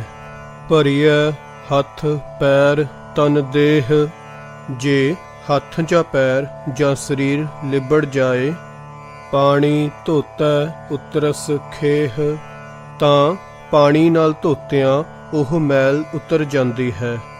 ਮੂਤ ਪਲੀਤੀ ਕੱਪੜ ਹੋਏ, ਜੇ ਕੋਈ ਕੱਪੜਾ ਮੂਤਰ ਨਾਲ ਗੰਦਾ ਹੋ ਜਾਏ, ਦੇ ਸਾਬੂਣ ਲਈਐ ਉਹ ਧੋਏ, ਤਾਂ ਸਾਬੁਣ ਲਾ ਕੇ ਉਸ ਨੂੰ ਧੋ ਲਈਦਾ ਹੈ। ਭਰੀਐ ਮਤ ਪਾਪਾ ਕੈ ਸੰਗ, ਪਰ ਜੇ ਮਨੁੱਖ ਦੀ ਬੁੱਧੀ ਪਾਪਾਂ ਨਾਲ ਮਲੀਨ ਹੋ ਜਾਏ, ਉਹ ਧੋਪੈ ਨਾਵੈ ਕੈ ਰੰਗ, ਤਾਂ ਉਹ ਪਾਪ ਅਕਾਲ ਪੁਰਖ ਦੇ ਨਾਮ ਵਿੱਚ ਪਿਆਰ ਕਰਨ ਨਾਲ ਹੀ ਧੋਇਆ ਜਾ ਸਕਦਾ ਹੈ। ਪੁੰਨੀ ਪਾਪੀ ਆਖਣ ਨਾਹੇ, ਹੇ ਨਾਨਕ ਪੁੰਨੀ ਜਾਂ ਪਾਪ ਨੀਰਾ ਨਾਮ ਹੀ ਨਹੀਂ ਹੈ, ਭਾਵ ਨੀਰਾ ਕਹਿਣ ਮਾਤਰ ਨਹੀਂ ਹੈ, ਸੱਚਮੁੱਚ ਹੀ। ਕਰ ਕਰ ਕਰਣਾ ਲਿਖ ਲੈ ਜਾਹ, ਤੂੰ ਜਿਹੋ ਜਿਹੇ ਕਰਮ ਕਰੇਗਾ ਤਿਹੋ ਜਿਹੇ ਸੰਸਕਾਰ ਆਪਣੇ ਅੰਦਰ ਉਕਰ ਕੇ ਨਾਲ ਲੈ ਜਾਹੇਗਾ। ਆਪੇ ਬੀਜ ਆਪੇ ਹੀ ਖਾਹ, ਜੋ ਕੁਝ ਤੂੰ ਬੀਜੇਗਾ ਉਸ ਦਾ ਫਲ ਆਪ ਹੀ ਖਾਹੇਗਾ। ਨਾਨਕ ਹੁਕਮੀ ਆਵਹ ਜਾਹ, ਆਪਣੇ ਬੀਜੇ ਅਨੁਸਾਰ ਅਕਾਲ ਪੁਰਖ ਦੇ ਹੁਕਮ ਵਿੱਚ ਜਨਮ ਮਰਨ ਦੇ ਗੇੜ ਵਿੱਚ ਪਿਆ ਰਹੇਗਾ। ਤੀਰਥ ਤਪ ਦਇਆ ਦਤ ਦਾਨ, ਤੀਰਥ ਯਾਤਰਾ ਤਪਾਂ ਦੀ ਸਾਧਨਾ, ਜੀਆਂ ਤੇ ਦਇਆ ਕਰਨੀ, ਦਿੱਤਾ ਹੋਇਆ ਦਾਨ, ਇਹਨਾਂ ਕਰਮਾਂ ਦੇ ਵੱਟੇ। ਜੇ ਕੋ ਪਾਵੈ ਤਿਲ ਕਾ ਮਾਨ, ਜੇ ਕਿਸੇ ਮਨੁੱਖ ਨੂੰ ਕੋਈ ਵਡਿਆਈ ਮਿਲ ਵੀ ਜਾਏ ਤਾਂ ਰੱਤਾ ਮਾਤਰ ਹੀ ਮਿਲਦੀ ਹੈ। ਸੁਣਿਆ ਮੰਨਿਆ ਮਨ ਕੀਤਾ ਭਾਉ, ਪਰ ਜਿਸ ਮਨੁੱਖ ਨੇ ਅਕਾਲ ਪੁਰਖ ਦੇ ਨਾਮ ਵਿੱਚ ਸੁਰਤ ਜੋੜੀ ਹੈ, ਜਿਸ ਦਾ ਮਨ ਨਾਮ ਵਿੱਚ ਪਤੀਜ ਗਿਆ ਹੈ, ਅਤੇ ਜਿਸ ਨੇ ਆਪਣੇ ਮਨ ਵਿੱਚ ਅਕਾਲ ਪੁਰਖ ਦਾ ਪਿਆਰ ਜਮਾਇਆ ਹੈ, ਅੰਤਰਗਤ ਤੀਰਥ ਮਲ ਨਾਓ, ਉਸ ਮਨੁੱਖ ਨੇ ਮਾਨੋ ਆਪਣੇ ਅੰਦਰਲੇ ਤੀਰਥ ਵਿੱਚ ਮਲ ਮਲ ਕੇ ਇਸ਼ਨਾਨ ਕਰ ਲਿਆ ਹੈ, ਭਾਵ ਉਸ ਮਨੁੱਖ ਨੇ ਆਪਣੇ ਅੰਦਰ ਵਸ ਰਹੇ ਅਕਾਲ ਪੁਰਖ ਵਿੱਚ ਜੁੜ ਕੇ ਚੰਗੀ ਤਰ੍ਹਾਂ ਆਪਣੇ ਮਨ ਦੀ ਮੈਲ ਲਾਹ ਲਈ ਹੈ। ਸਭ ਗੁਣ ਤੇਰੇ ਮੈਂ ਨਾਹੀ ਕੋਏ, ਮੇਰੀ ਕੋਈ ਪਾਇਆ ਨਹੀਂ ਕਿ ਮੈਂ ਤੇਰੇ ਗੁਣ ਗਾ ਸਕਾਂ, ਇਹ ਸਭ ਤੇਰੀਆਂ ਹੀ ਵਡਿਆਈਆਂ ਹਨ। ਵਿਣ ਗੁਣ ਕੀਤੇ ਭਗਤ ਨਾ ਹੋਏ, ਹੇ ਅਕਾਲ ਪੁਰਖ ਜੇ ਤੂੰ ਆਪ ਆਪਣੇ ਗੁਣ ਮੇਰੇ ਵਿੱਚ ਪੈਦਾ ਨਾ ਕਰੇ ਤਾਂ ਮੈਥੋਂ ਤੇਰੀ ਭਗਤੀ ਨਹੀਂ ਹੋ ਸਕਦੀ। ਸੋ ਅਸਤ ਆਥ ਬਾਣੀ ਬਰਮਾਓ, ਹੇ ਨਿਰੰਕਾਰ ਤੇਰੀ ਸਦਾ ਜੈ ਹੋਵੇ। ਤੂੰ ਆਪ ਹੀ ਮਾਇਆ ਹੈ, ਤੂੰ ਆਪ ਹੀ ਬਾਣੀ ਹੈ, ਤੂੰ ਆਪ ਹੀ ਬ੍ਰਹਮਾ ਹੈ, ਭਾਵ ਇਸ ਸ੍ਰਿਸ਼ਟੀ ਨੂੰ ਬਣਾਉਣ ਵਾਲੇ ਮਾਇਆ ਬਾਣੀ ਜਾਂ ਬ੍ਰਹਮਾ ਤੈਥੋਂ ਵੱਖਰੀ ਹਸਤੀ ਵਾਲੇ ਨਹੀਂ ਹਨ ਜੋ ਲੋਕਾਂ ਨੇ ਮੰਨ ਰੱਖੇ ਹਨ। ਸਤ ਸੁਹਾਣ ਸਦਾ ਮਨ ਚਾਓ, ਤੂੰ ਸਦਾ ਥਿਰ ਹੈ, ਸੁਹਣਾ ਹੈ, ਤੇਰੇ ਮਨ ਵਿੱਚ ਸਦਾ ਖਿੜਾਓ ਹੈ। ਤੂੰ ਹੀ ਜਗਤ ਰਚਣ ਵਾਲਾ ਹੈ, ਤੈਨੂੰ ਹੀ ਪਤਾ ਹੈ ਤੂੰ ਕਦੋਂ ਬਣਾਇਆ। ਕਵਣ ਸੁਵੇਲਾ ਵਕਤ ਕਵਣ, ਕਵਣ ਥਿਤ ਕਵਣ ਵਾਰ, ਕਿਹੜਾ ਉਹ ਵੇਲਾ ਤੇ ਵਕਤ ਸੀ, ਕਿਹੜੀ ਥਿਤ ਸੀ, ਕਿਹੜਾ ਦਿਨ ਸੀ। ਕਵਣ ਸਿਰੁਤੀ ਮਾਹ ਕਵਣ ਜਿਤ ਹੋਆ ਆਕਾਰ, ਕਿਹੜੀਆਂ ਉਹ ਰੁੱਤਾਂ ਸਨ ਅਤੇ ਕਿਹੜਾ ਉਹ ਮਹੀਨਾ ਸੀ ਜਦੋਂ ਇਹ ਸੰਸਾਰ ਬਣਿਆ ਸੀ। ਵੇਲ ਨਾ ਪਾਈਆ ਪੰਡਤੀ ਜੇ ਹੋਵੈ ਲੇਖ ਪੁਰਾਣ, ਕਦੋਂ ਇਹ ਸੰਸਾਰ ਬਣਿਆ ਉਸ ਸਮੇਂ ਦਾ ਪੰਡਤਾਂ ਨੂੰ ਵੀ ਪਤਾ ਨਾ ਲੱਗਾ। ਜੇ ਪਤਾ ਹੁੰਦਾ ਤਾਂ ਇਸ ਮਜ਼ਮੂਨ ਉੱਤੇ ਵੀ ਇੱਕ ਪੁਰਾਣ ਲਿਖਿਆ ਹੁੰਦਾ। ਵਕਤ ਨਾ ਪਾਈਓ ਕਾਦੀਆ ਜੇ ਲਿਖਨ ਲੇਖ ਕੁਰਾਨ, ਉਸ ਸਮੇਂ ਦੀ ਕਾਜ਼ੀਆਂ ਨੂੰ ਖਬਰ ਨਾ ਲੱਗ ਸਕੀ, ਨਹੀਂ ਤਾਂ ਉਹ ਲੇਖ ਲਿਖ ਦਿੰਦੇ ਜਿਵੇਂ ਉਹਨਾਂ ਆਇਤਾਂ ਇਕੱਠੀਆਂ ਕਰਕੇ ਕੁਰਾਨ ਲਿਖਿਆ ਸੀ। ਥਿਤ ਵਾਰ ਨਾ ਜੋਗੀ ਜਾਣੈ ਰੁੱਤ ਮਾਹ ਨਾ ਕੋਈ। ਜਦੋਂ ਜਗਤ ਬਣਿਆ ਸੀ ਤਦੋਂ ਕਿਹੜੀ ਥਿਤ ਸੀ, ਕਿਹੜਾ ਵਾਰ ਸੀ, ਇਹ ਗੱਲ ਕੋਈ ਜੋਗੀ ਵੀ ਨਹੀਂ ਜਾਣਦਾ, ਕੋਈ ਮਨੁੱਖ ਦੱਸ ਨਹੀਂ ਸਕਦਾ ਕਿ ਤਦੋਂ ਕਿਹੜੀ ਰੁੱਤ ਸੀ ਅਤੇ ਕਿਹੜਾ ਮਹੀਨਾ ਸੀ। ਜਾ ਕਰਤਾ ਸਿਰ ਠੀਕੋ ਸਾਜੇ, ਆਪੇ ਜਾਣੈ ਸੋਈ। ਜੋ ਸਿਰਜਣਹਾਰ ਇਸ ਜਗਤ ਨੂੰ ਪੈਦਾ ਕਰਦਾ ਹੈ ਉਹ ਆਪ ਹੀ ਜਾਣਦਾ ਹੈ ਕਿ ਜਗਤ ਕਦੋਂ ਰਚਿਆ। ਕਿਵ ਕਰ ਆਖਾ ਕਿਵ ਸਾਲਾਹੀ, ਕਿਉ ਵਰਨੀ ਕਿਵ ਜਾਣਾ। ਮੈਂ ਕਿਸ ਤਰ੍ਹਾਂ ਅਕਾਲ ਪੁਰਖ ਦੀ ਵਡਿਆਈ ਦੱਸਾਂ, ਕਿਸ ਤਰ੍ਹਾਂ ਅਕਾਲ ਪੁਰਖ ਦੀ ਸਿਫਤ ਸਲਾਹ ਕਰਾਂ, ਕਿਸ ਤਰ੍ਹਾਂ ਅਕਾਲ ਪੁਰਖ ਦੀ ਵਡਿਆਈ ਵਰਣਨ ਕਰਾਂ ਅਤੇ ਕਿਸ ਤਰ੍ਹਾਂ ਸਮਝ ਸਕਾਂ। ਨਾਨਕ ਆਖਣ ਸਭ ਕੋ ਆਖੈ, ਇੱਕ ਦੂ ਇੱਕ ਸਿਆਣਾ। ਹੇ ਨਾਨਕ, ਹਰੇਕ ਜੀਵ ਆਪਣੇ ਆਪ ਨੂੰ ਦੂਜੇ ਨਾਲੋਂ ਸਿਆਣਾ ਸਮਝ ਕੇ ਅਕਾਲ ਪੁਰਖ ਦੀ ਵਡਿਆਈ ਦੱਸਣ ਦਾ ਯਤਨ ਕਰਦਾ ਹੈ, ਪਰ ਦੱਸ ਨਹੀਂ ਸਕਦਾ। ਵੱਡਾ ਸਾਹਿਬ ਵੱਡੀ ਨਾਈ, ਕੀਤਾ ਜਾ ਕਾ ਹੋਵੈ। ਅਕਾਲ ਪੁਰਖ ਸਭ ਤੋਂ ਵੱਡਾ ਹੈ, ਉਸ ਦੀ ਵਡਿਆਈ ਉੱਚੀ ਹੈ। ਜੋ ਕੁਝ ਜਗਤ ਵਿੱਚ ਹੋ ਰਿਹਾ ਹੈ ਉਸੇ ਦਾ ਕੀਤਾ ਹੋ ਰਿਹਾ ਹੈ। ਨਾਨਕ ਜੇ ਕੋ ਆਪੋ ਜਾਣੈ, ਅੱਗੇ ਗਿਆ ਨਾ ਸੋ ਹੈ। ਹੇ ਨਾਨਕ, ਜੇ ਕੋਈ ਮਨੁੱਖ ਆਪਣੀ ਅਕਲ ਦੇ ਆਸਰੇ ਪ੍ਰਭੂ ਦੀ ਵਡਿਆਈ ਦਾ ਅੰਤ ਪਾਉਣ ਦਾ ਯਤਨ ਕਰੇ, ਉਹ ਅਕਾਲ ਪੁਰਖ ਦੇ ਦਰ ਤੇ ਜਾ ਕੇ ਆਦਰ ਨਹੀਂ ਪਾਉਂਦਾ। ਪਾਤਾਲਾ ਪਾਤਾਲ, ਲਖ ਆਗਾਸਾ ਆਗਾਸ। ਸਾਰੇ ਵੇਦ ਇੱਕ ਜ਼ਬਾਨ ਹੋ ਕੇ ਆਖਦੇ ਹਨ, ਪਤਾਲਾ ਦੇ ਹੇਠ ਹੋਰ ਲੱਖਾਂ ਪਾਤਾਲ ਹਨ ਅਤੇ ਆਕਾਸ਼ਾਂ ਦੇ ਉੱਤੇ ਹੋਰ ਲੱਖਾਂ ਆਕਾਸ਼ ਹਨ। ਓੜਕ ਓੜਕ ਭਾਲ ਥਕੇ, ਵੇਦ ਕਹਿਨ ਇੱਕ ਵਾਤ। ਬੇਅੰਤ ਰਿਸ਼ੀ ਮੁਨੀ ਇਹਨਾਂ ਦੇ ਅਖੀਰਲੇ ਬੰਨਿਆਂ ਦੀ ਭਾਲ ਕਰਕੇ ਥੱਕ ਗਏ ਹਨ, ਪਰ ਲੱਭ ਨਹੀਂ ਸਕੇ। ਸਹਸ 18 ਕਹਿਨ ਕਤੇਬਾ, ਅਸਲੂ ਇੱਕ ਧਾਤ। ਮੁਸਲਮਾਨ ਤੇ ਈਸਾਈ ਆਦਿਕ ਦੀਆਂ ਚਾਰੇ ਕਤੇਬਾਂ ਆਖਦੀਆਂ ਹਨ। ਕੁੱਲ 18,000 ਆਲਮ ਹਨ ਜਿਨ੍ਹਾਂ ਦਾ ਮੁੱਢ ਇੱਕ ਅਕਾਲ ਪੁਰਖ ਹੈ, ਪਰ ਸੱਚੀ ਗੱਲ ਤਾਂ ਇਹ ਹੈ ਕਿ ਸ਼ਬਦ ਹਜ਼ਾਰਾਂ ਤੇ ਲੱਖਾਂ ਵੀ ਕੁਦਰਤ ਦੀ ਗਿਣਤੀ ਵਿੱਚ ਵਰਤੇ ਨਹੀਂ ਜਾ ਸਕਦੇ। ਲੇਖਾ ਹੋਏ ਤਾਂ ਲਿਖੀਐ, ਲੇਖੈ ਹੋਏ ਵਿਨਾਸ਼। ਅਕਾਲ ਪੁਰਖ ਦੀ ਕੁਦਰਤ ਦਾ ਲੇਖਾ ਤਦੋਂ ਹੀ ਲਿਖ ਸਕੀਦਾ ਹੈ ਜੇ ਲੇਖਾ ਹੋ ਸਕੇ। ਇਹ ਲੇਖਾ ਤਾਂ ਹੋ ਹੀ ਨਹੀਂ ਸਕਦਾ।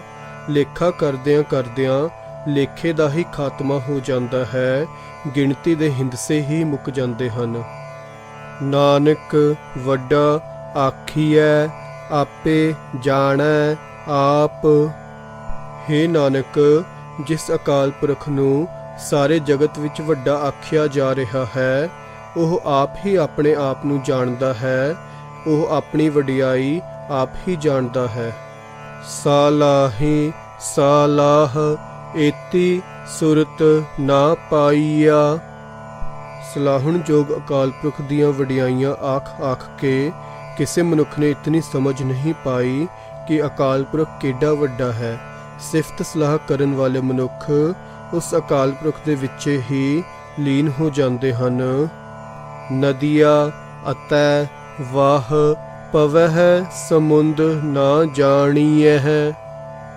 ਨਦੀਆਂ ਤੇ ਨਾਲੇ ਸਮੁੰਦਰ ਵਿੱਚ ਪੈਂਦੇ ਹਨ, ਪਰ ਫਿਰ ਵੱਖਰੇ ਉਹ ਪਛਾਣੇ ਨਹੀਂ ਜਾ ਸਕਦੇ।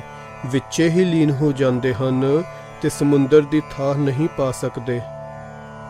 ਸਮੁੰਦ ਸਾਹ ਸੁਲਤਾਨ, ਗਿਰਹਾ ਸੇਤੀ ਮਾਲ ਧਨ। ਸਮੁੰਦਰਾਂ ਦੇ ਪਾਤਸ਼ਾਹ ਤੇ ਸੁਲਤਾਨ, ਜਿਨ੍ਹਾਂ ਦੇ ਖਜ਼ਾਨਿਆਂ ਵਿੱਚ ਪਹਾੜ ਜਿਹੜੇ ਧਨ ਪਦਾਰਥਾਂ ਦੇ ਢੇਰ ਹੋਣ। ਕੀੜੀ ਤੁਲ ਨਾ ਹੋਵਨੀ, ਜੇ ਤਿਸ ਮਨਹੁ ਨਾ ਵੀਸਰਹਿ। ਪ੍ਰਭੂ ਦੀ ਸਿਫਤ ਸਲਾਹ ਕਰਨ ਵਾਲੇ ਦੀਆਂ ਨਜ਼ਰਾਂ ਵਿੱਚ ਇੱਕ ਕੀੜੀ ਦੇ ਵੀ ਬਰਾਬਰ ਨਹੀਂ ਹੁੰਦੇ। ਜੇ ਹੇ ਅਕਾਲ ਪੁਰਖ, ਉਸ ਕੀੜੀ ਦੇ ਮਨ ਵਿੱਚੋਂ ਤੂੰ ਨਾ ਵਿਸਰ ਜਾਏ। ਅੰਤ ਨਾ ਸਿਫਤੀ ਕਹਿਣ ਨਾ ਅੰਤ। ਅਕਾਲ ਪੁਰਖ ਦੇ ਗੁਣਾਂ ਦਾ ਕੋਈ ਹੱਦ ਬੰਨਾ ਨਹੀਂ ਹੈ। ਗਿਣਨ ਨਾਲ ਵੀ ਗੁਣਾਂ ਦਾ ਅੰਤ ਨਹੀਂ ਪੈ ਸਕਦਾ, ਗਿਣੇ ਨਹੀਂ ਜਾ ਸਕਦੇ। ਅੰਤ ਨਾ ਕਰਣਾ ਦੇਣ ਨਾ ਅੰਤ। ਅਕਾਲ ਪੁਰਖ ਦੀ ਰਚਨਾ ਤੇ ਦਾਤਾਂ ਦਾ ਅੰਤ ਨਹੀਂ ਪੈ ਸਕਦਾ। ਅੰਤ ਨਾ ਵੇਖਣ ਸੁਣਨ ਨਾ ਅੰਤ। ਵੇਖਣ ਤੇ ਸੁਣਨ ਨਾਲ ਵੀ ਉਸਦੇ ਗੁਣਾਂ ਦਾ ਪਾਰ ਨਹੀਂ ਪਾ ਸਕੀਦਾ। ਅੰਤ ਨਾ ਜਾਪੈ ਕਿਆ ਮਨ ਮੰਤ।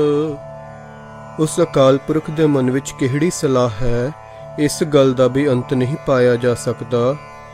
ਅੰਤ ਨਾ ਜਾਪੈ ਕੀਤਾ ਆਕਾਰ।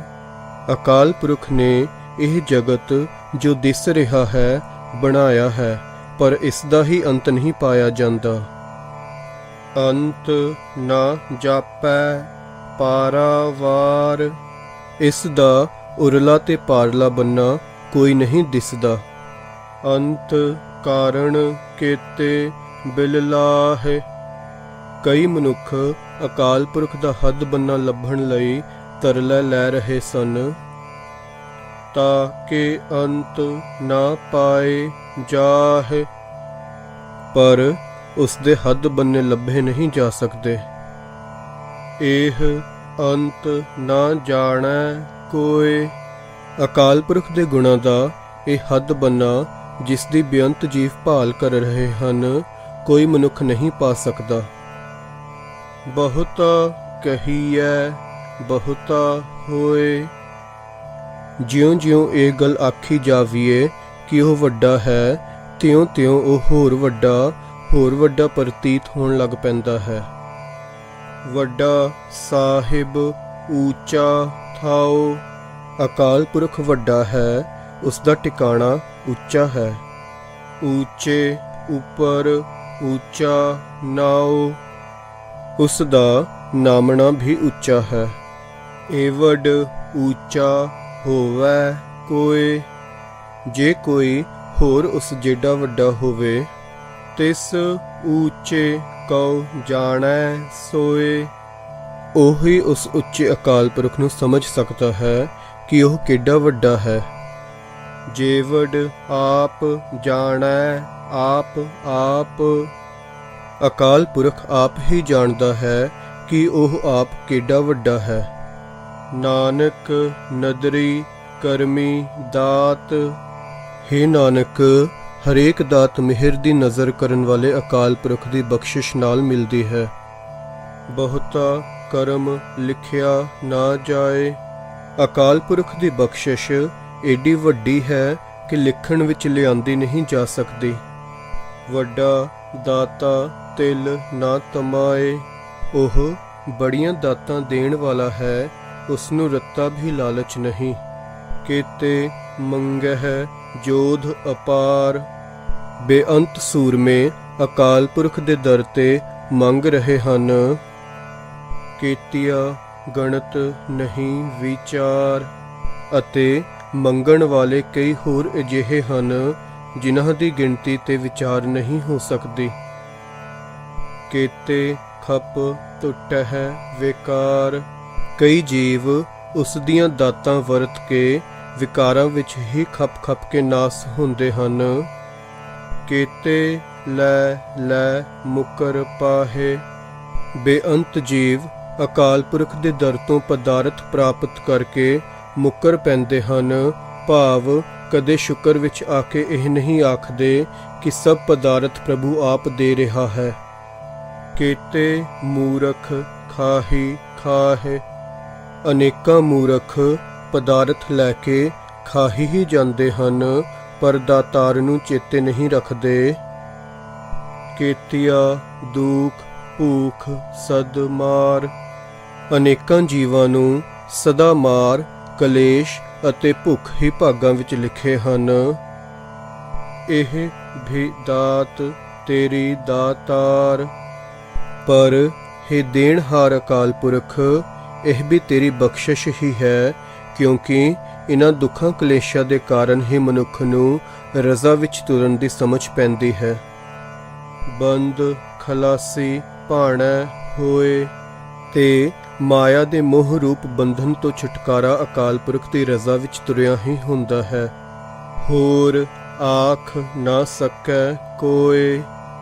ਰਜ਼ਾ ਤੋਂ ਬਿਨਾਂ ਕੋਈ ਹੋਰ ਤਰੀਕਾ ਕੋਈ ਮਨੁੱਖ ਨਹੀਂ ਦੱਸ ਸਕਦਾ। ਭਾਵ ਕੋਈ ਮਨੁੱਖ ਨਹੀਂ ਦੱਸ ਸਕਦਾ ਕਿ ਰਜ਼ਾ ਵਿੱਚ ਤੁਰਨ ਤੋਂ ਬਿਨਾਂ ਮੋਹ ਤੋਂ ਛੁਟਕਾਰੇ ਦਾ ਕੋਈ ਹੋਰ ਵਸੀਲਾ ਵੀ ਹੋ ਸਕਦਾ ਹੈ। ਜੇ ਕੋ ਖਾਇਕ ਆਖਣ ਪਾਏ। ਪਰ ਜੇ ਕੋਈ ਮੂਰਖ ਮਾਇਆ ਦੇ ਮੋਹ ਤੋਂ ਛੁਟਕਾਰੇ ਦਾ ਕੋਈ ਹੋਰ ਵਸੀਲਾ ਦੱਸਣ ਦਾ ਯਤਨ ਕਰੇ, ਉਹ ਜਾਣੈ ਜੇਤੀਆ ਮੂੰਹ ਖਾਏ। ਤਾਂ ਉਹੀ ਜਾਣਦਾ ਹੈ ਜਿਤਨੀਆਂ ਚੋਟਾਂ ਉਹ ਇਸ ਮੂਰਖਤਾ ਦੇ ਕਾਰਨ ਆਪਣੇ ਮੂੰਹ ਉੱਤੇ ਖਾਂਦਾ ਹੈ। ਭਾਵ ਕੂੜ ਤੋਂ ਬਚਣ ਲਈ ਇੱਕੋ ਹੀ ਤਰੀਕਾ ਹੈ ਕਿ ਮਨੁੱਖ ਰਜ਼ਾ ਵਿੱਚ ਤੁਰੇ। ਪਰ ਜੇ ਕੋਈ ਮੂਰਖ ਕੋਈ ਹੋਰ ਤਰੀਕਾ ਭਾਲਦਾ ਹੈ ਤਾਂ ਇਸ ਕੂੜ ਤੋਂ ਬਚਣ ਦੇ ਥਾਂ ਸਗੋਂ ਵਧੇਕ ਦੁਖੀ ਹੁੰਦਾ ਹੈ। ਆਪੇ ਜਾਣੈ ਆਪੇ ਦੇਈ। ਅਕਾਲ ਪੁਰਖ ਆਪ ਹੀ ਜੀਵਾਂ ਦੀਆਂ ਲੋੜਾਂ ਜਾਣਦਾ ਹੈ ਤੇ ਆਪ ਹੀ ਦਾਤਾਂ ਦਿੰਦਾ ਹੈ। ਆਖਹਿ ਸੇ ਭੀ ਕੇਈ ਕੇ। ਅਨੇਕਾਂ ਮਨੁੱਖ ਇਹ ਗੱਲ ਵੀ ਆਖਦੇ ਹਨ, ਸਾਰੇ ਨਾ ਸ਼ੁਕਰੇ ਹੀ ਨਹੀਂ ਹਨ। ਜਿਸ ਨੂੰ ਬਖਸ਼ੇ ਸਿਫਤ ਸਲਾਹ। ਹੇ ਨਾਨਕ, ਜਿਸ ਮਨੁੱਖ ਨੂੰ ਅਕਾਲ ਪੁਰਖ ਆਪਣੀ ਸਿਫਤ ਸਲਾਹ ਬਖਸ਼ਦਾ ਹੈ, ਨਾਨਕ ਪਾਤਸ਼ਾਹੀ ਪਾਤਸ਼ਾਹ, ਉਹ ਪਾਤਸ਼ਾਹਾਂ ਦਾ ਪਾਤਸ਼ਾਹ ਬਣ ਜਾਂਦਾ ਹੈ। ਸਿਫਤ ਸਲਾਹ ਹੀ ਸਭ ਤੋਂ ਉੱਚੀ ਦਾਤ ਹੈ। ਅਮੁੱਲ ਗੁਣ ਅਮੁੱਲ ਵਪਾਰ। ਅਕਾਲ ਪੁਰਖ ਦੇ ਗੁਣ ਅਮੋਲਕ ਹਨ। ਭਾਵ ਗੁਣਾਂ ਦਾ ਮੁੱਲ ਨਹੀਂ ਪੈ ਸਕਦਾ। ਇਨ੍ਹਾਂ ਗੁਣਾਂ ਦੇ ਵਪਾਰ ਕਰਨੇ ਵੀ ਅਮੋਲਕ ਹਨ। ਅਮੁੱਲ ਵਪਾਰੀਏ ਅਮੁੱਲ ਭੰਡਾਰ।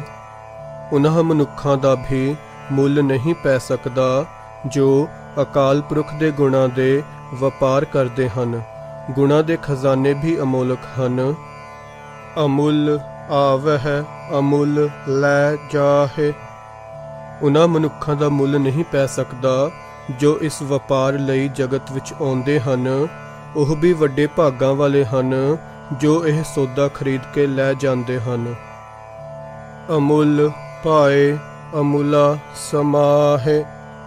ਜੋ ਮਨੁੱਖ ਅਕਾਲ ਪੁਰਖ ਦੇ ਪ੍ਰੇਮ ਵਿੱਚ ਹਨ ਅਤੇ ਜੋ ਮਨੁੱਖ ਉਸ ਅਕਾਲ ਪੁਰਖ ਵਿੱਚ ਲੀਨ ਹੋਏ ਹਨ, ਉਹ ਵੀ ਅਮੋਲਕ ਹਨ।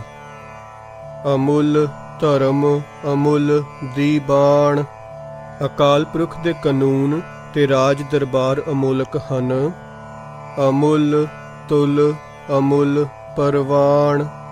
ਉਹ ਤੱਕੜ ਅਮੋਲਕ ਹਨ ਤੇ ਉਹ ਵੱਟਾ ਅਮੋਲਕ ਹੈ ਜਿਸ ਨਾਲ ਜੀਵਾਂ ਦੇ ਚੰਗੇ ਮੰਦੇ ਕੰਮਾਂ ਨੂੰ ਤੋਲਦਾ ਹੈ। ਅਮੁੱਲ ਬਖਸ਼ੀਸ ਅਮੁੱਲ ਨਿਸ਼ਾਨ।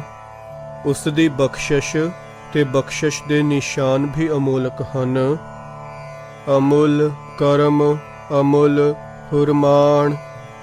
ਅਕਾਲ ਪੁਰਖ ਦੀ ਬਖਸ਼ਿਸ਼ ਤੇ ਹੁਕਮ ਵੀ ਮੁੱਲ ਤੋਂ ਪਰੇ ਹਨ, ਕਿਸੇ ਦਾ ਵੀ ਅੰਦਾਜ਼ਾ ਨਹੀਂ ਲੱਗ ਸਕਦਾ। ਅਮੁੱਲੋ ਅਮੁੱਲ ਆਖਿਆ ਨਾ ਜਾਏ। ਅਕਾਲ ਪੁਰਖ ਸਭ ਅੰਦਾਜ਼ਿਆਂ ਤੋਂ ਪਰੇ ਹੈ, ਉਸ ਦਾ ਕੋਈ ਅੰਦਾਜ਼ਾ ਨਹੀਂ ਲੱਗ ਸਕਦਾ। ਆਖ ਆਖ ਰਹੇ ਲਿਵ ਲਾਏ। ਜੋ ਮਨੁੱਖ ਧਿਆਨ ਜੋੜ ਜੋੜ ਕੇ ਅਕਾਲ ਪੁਰਖ ਦਾ ਅੰਦਾਜ਼ਾ ਲਾਉਂਦੇ ਹਨ, ਉਹ ਅੰਤ ਨੂੰ ਰਹਿ ਜਾਂਦੇ ਹਨ। ਆਖਹਿ ਵੇਦ ਪਾਠ ਪੁਰਾਣ। ਵੇਦਾਂ ਦੇ ਮੰਤਰ ਤੇ ਪੁਰਾਣ ਅਕਾਲ ਪੁਰਖ ਦਾ ਅੰਦਾਜ਼ਾ ਲਾਉਂਦੇ ਹਨ। ਆਖਹਿ ਪੜ੍ਹੇ ਕਰਹਿ ਵਖਿਆਣ। ਵਿਦਵਾਨ ਮਨੁੱਖ ਵੀ ਜੋ ਹੋਰਨਾਂ ਨੂੰ ਉਪਦੇਸ਼ ਕਰਦੇ ਹਨ, ਅਕਾਲ ਪੁਰਖ ਦਾ ਬਿਆਨ ਕਰਦੇ ਹਨ। ਆਖਹਿ ਬਰਮੇ ਆਖਹਿ ਇੰਦ। ਕਈ ਬ੍ਰਹਮਾ ਕਈ ਇੰਦਰ ਅਕਾਲ ਪੁਰਖ ਦੀ ਵਡਿਆਈ ਆਖਦੇ ਹਨ। ਆਖਹਿ ਗੋਪੀ ਤੈ ਗੋਵਿੰਦ। ਗੋਪੀਆਂ ਤੇ ਕਈ ਕਾਨ ਅਕਾਲ ਪੁਰਖ ਦਾ ਅੰਦਾਜ਼ਾ ਲਾਉਂਦੇ ਹਨ। ਆਖਹਿ ਈਸਰ ਆਖਹਿ ਸਿੱਧ। ਕਈ ਸ਼ਿਵ ਤੇ ਸਿੱਧ ਅਕਾਲ ਪੁਰਖ ਦੀ ਵਡਿਆਈ ਆਖਦੇ ਹਨ। ਆਖਹਿ ਕੇਤੇ ਕੀਤੇ ਬੁੱਧ। ਅਕਾਲ ਪੁਰਖ ਦੇ ਪੈਦਾ ਕੀਤੇ ਹੋਏ ਬੇਅੰਤ ਬੁੱਧ ਉਸ ਦੀ ਵਡਿਆਈ ਆਖਦੇ ਹਨ। ਆਖਹਿ ਦਾਨਵ ਆਖਹਿ ਦੇਵ। ਰਾਖਸ਼ ਤੇ ਦੇਵਤੇ ਵੀ ਅਕਾਲ ਪੁਰਖ ਦੀ ਵਡਿਆਈ ਆਖਦੇ ਹਨ। ਆਖਹਿ ਸੁਰ ਨਰ ਮੁਨ ਜਨ ਸੇਵ। ਦੇਵਤਾ ਸੁਭਾਉ ਮਨੁੱਖ, ਮੁਨੀ ਲੋਕ ਤੇ ਸੇਵਕ ਅਕਾਲ ਪੁਰਖ ਦਾ ਅੰਦਾਜ਼ਾ ਲਾਉਂਦੇ ਹਨ। ਕੇਤੇ ਆਖਹਿ ਆਖਣ ਪਾਹ। ਬੇਅੰਤ ਜੀਵ ਅਕਾਲ ਪੁਰਖ ਦਾ ਅੰਦਾਜ਼ਾ ਲਾ ਰਹੇ ਹਨ ਅਤੇ ਬੇਅੰਤ ਹੀ ਲਾਉਣ ਦਾ ਯਤਨ ਕਰ ਰਹੇ ਹਨ। ਕੇਤੇ ਕਹਿ ਕਹਿ ਉਠ ਉਠ ਜਾਹੇ। ਬੇਅੰਤ ਜੀਵ ਅੰਦਾਜ਼ਾ ਲਾ ਲਾ ਕੇ ਇਸ ਜਗਤ ਤੋਂ ਤੁਰੇ ਜਾ ਰਹੇ ਹਨ। ਏਤੇ ਕੀਤੇ ਹੋਰ ਕਰੇਹ। ਜਗਤ ਵਿੱਚ ਇਤਨੇ ਬੇਅੰਤ ਜੀਵ ਪੈਦਾ ਕੀਤੇ ਹੋਏ ਹਨ ਜੋ ਬਿਆਨ ਕਰ ਰਹੇ ਹਨ, ਪਰ ਹੇ ਹਰੀ, ਜੇ ਤੂੰ ਹੋਰ ਵੀ ਬੇਅੰਤ ਜੀਵ ਪੈਦਾ ਕਰ ਦਵੇਂ ਤਾਂ ਆਖ ਨਾ ਸਕਹਿ ਕੇਈ ਕੇ। ਤਾਂ ਵੀ ਕੋਈ ਜੀਵ ਤੇਰਾ ਅੰਦਾਜ਼ਾ ਨਹੀਂ ਲਾ ਸਕਦੇ। ਜੇਵੜ ਭਾਵੈ ਤੇਵੜ ਹੋਏ। ਹੇ ਨਾਨਕ, ਪਰਮਾਤਮਾ ਜਿਤਨਾ ਚਾਹੁੰਦਾ ਹੈ ਉਤਨਾ ਹੀ ਵੱਡਾ ਹੋ ਜਾਂਦਾ ਹੈ, ਆਪਣੀ ਕੁਦਰਤ ਵਧਾ ਲੈਂਦਾ ਹੈ। ਨਾਨਕ ਜਾਣੈ ਸਾਚਾ ਸੋਏ। ਉਹ ਸਦਾ ਥਿਰ ਰਹਿਣ ਵਾਲਾ ਹਰੀ ਆਪ ਹੀ ਜਾਣਦਾ ਹੈ ਕਿ ਉਹ ਕਿੱਡਾ ਵੱਡਾ ਹੈ। ਜੇ ਕੋ ਆਖੈ ਬੋਲ ਵਿਗਾੜ। ਜੇ ਕੋਈ ਬੜਬੋਲਾ ਮਨੁੱਖ ਦੱਸਣ ਲੱਗੇ ਕਿ ਅਕਾਲ ਪੁਰਖ ਕਿਤਨਾ ਵੱਡਾ ਹੈ, ਤਾਂ ਲਿਖੀਐ ਸਿਰ ਗਾਵਾਰਾ ਗਾਵਾਰ। ਤਾਂ ਉਹ ਮਨੁੱਖ ਮੂਰਖਾਂ ਸਿਰ ਮੂਰਖ ਗਿਣਿਆ ਜਾਂਦਾ ਹੈ। ਸੋ ਦਰ ਕੇਹਾ ਸੋ ਘਰ ਕੇਹਾ, ਜਿਤ ਬਹਿ ਸਰਬ ਸਮਾਲੇ।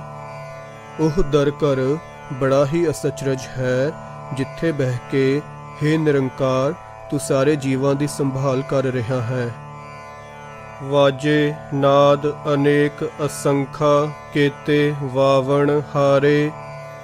ਤੇਰੀ ਇਸ ਰਚੀ ਹੋਈ ਕੁਦਰਤ ਵਿੱਚ ਅਨੇਕਾਂ ਤੇ ਅਣਗਿਣਤ ਵਾਜੇ ਤੇ ਰਾਗ ਹਨ। ਬੇਅੰਤ ਹੀ ਜੀਵ ਉਹਨਾਂ ਵਾਜਿਆਂ ਨੂੰ ਵਜਾਉਣ ਵਾਲੇ ਹਨ। ਕੇਤੇ ਰਾਗ ਪਰੇ ਸਿਉ ਕਹੀਅਨ, ਕੇਤੇ ਗਾਵਣ ਹਾਰੇ। ਰਾਗਣੀਆਂ ਸਣੇ ਬੇਅੰਤ ਹੀ ਰਾਗ ਕਹੇ ਜਾਂਦੇ ਹਨ ਅਤੇ ਅਨੇਕਾਂ ਹੀ ਜੀਵ ਇਹਨਾਂ ਰਾਗਾਂ ਦੇ ਗਾਉਣ ਵਾਲੇ ਹਨ ਜੋ ਤੈਨੂੰ ਗਾ ਰਹੇ ਹਨ। ਗਾਵਹਿ ਤੋਹਨੋ ਪੌਣ ਪਾਣੀ ਬੈਸੰਤਰ, ਗਾਵੈ ਰਾਜਾ ਧਰਮ ਦੁਆਰੇ। ਹੇ ਨਿਰੰਕਾਰ, ਪੌਣ ਪਾਣੀ ਅਗਨੀ ਤੇਰੇ ਗੁਣ ਗਾ ਰਹੇ ਹਨ। ਧਰਮਰਾਜ ਤੇਰੇ ਦਰ ਤੇ ਖਲੋ ਕੇ ਤੈਨੂੰ ਵਡਿਆਈ ਰਿਹਾ ਹੈ। ਗਾਵਹਿ ਚਿਤ ਗੁਪਤ ਲਿਖ ਜਾਣਹਿ, ਲਿਖ ਲਿਖ ਧਰਮ ਵਿਚਾਰੇ। ਉਹ ਚਿੱਤਰ ਗੁਪਤ ਵੀ ਜੋ ਜੀਵਾਂ ਦੇ ਚੰਗੇ ਮੰਦੇ ਕਰਮਾਂ ਦੇ ਲੇਖੇ ਲਿਖਣੇ ਜਾਣਦੇ ਹਨ ਅਤੇ ਜਿਨ੍ਹਾਂ ਦੇ ਲਿਖੇ ਹੋਏ ਨੂੰ ਧਰਮਰਾਜ ਵਿਚਾਰਦਾ ਹੈ, ਤੇਰੀਆਂ ਵਡਿਆਈਆਂ ਕਰ ਰਹੇ ਹਨ।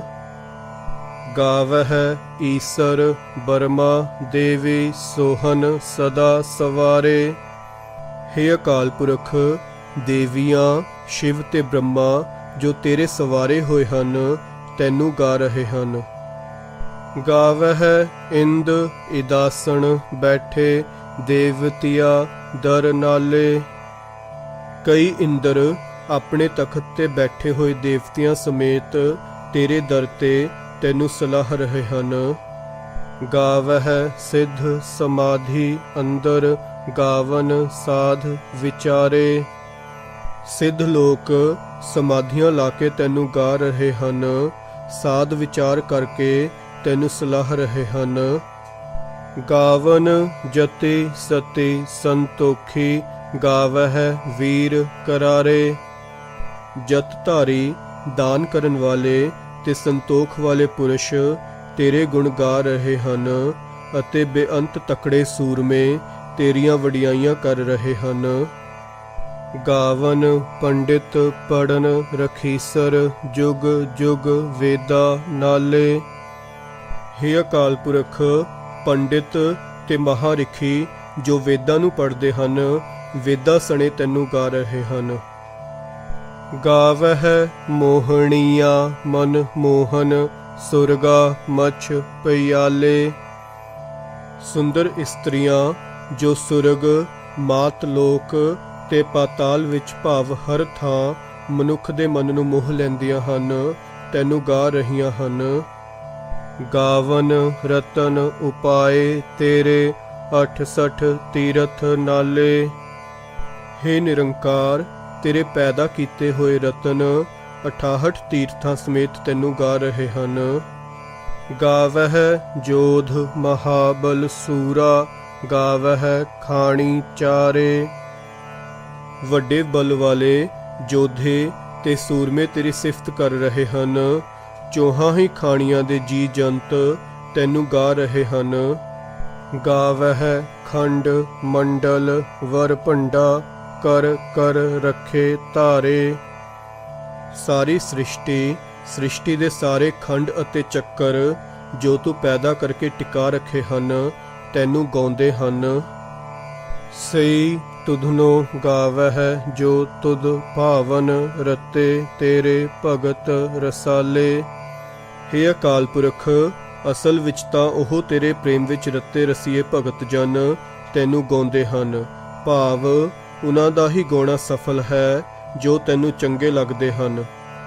ਹੋਰ ਕੇਤੇ ਗਾਵਨ ਸੇ ਮੈਂ ਚਿਤ ਨਾ ਆਵਨ, ਨਾਨਕ ਕੀਆ ਵਿਚਾਰੇ।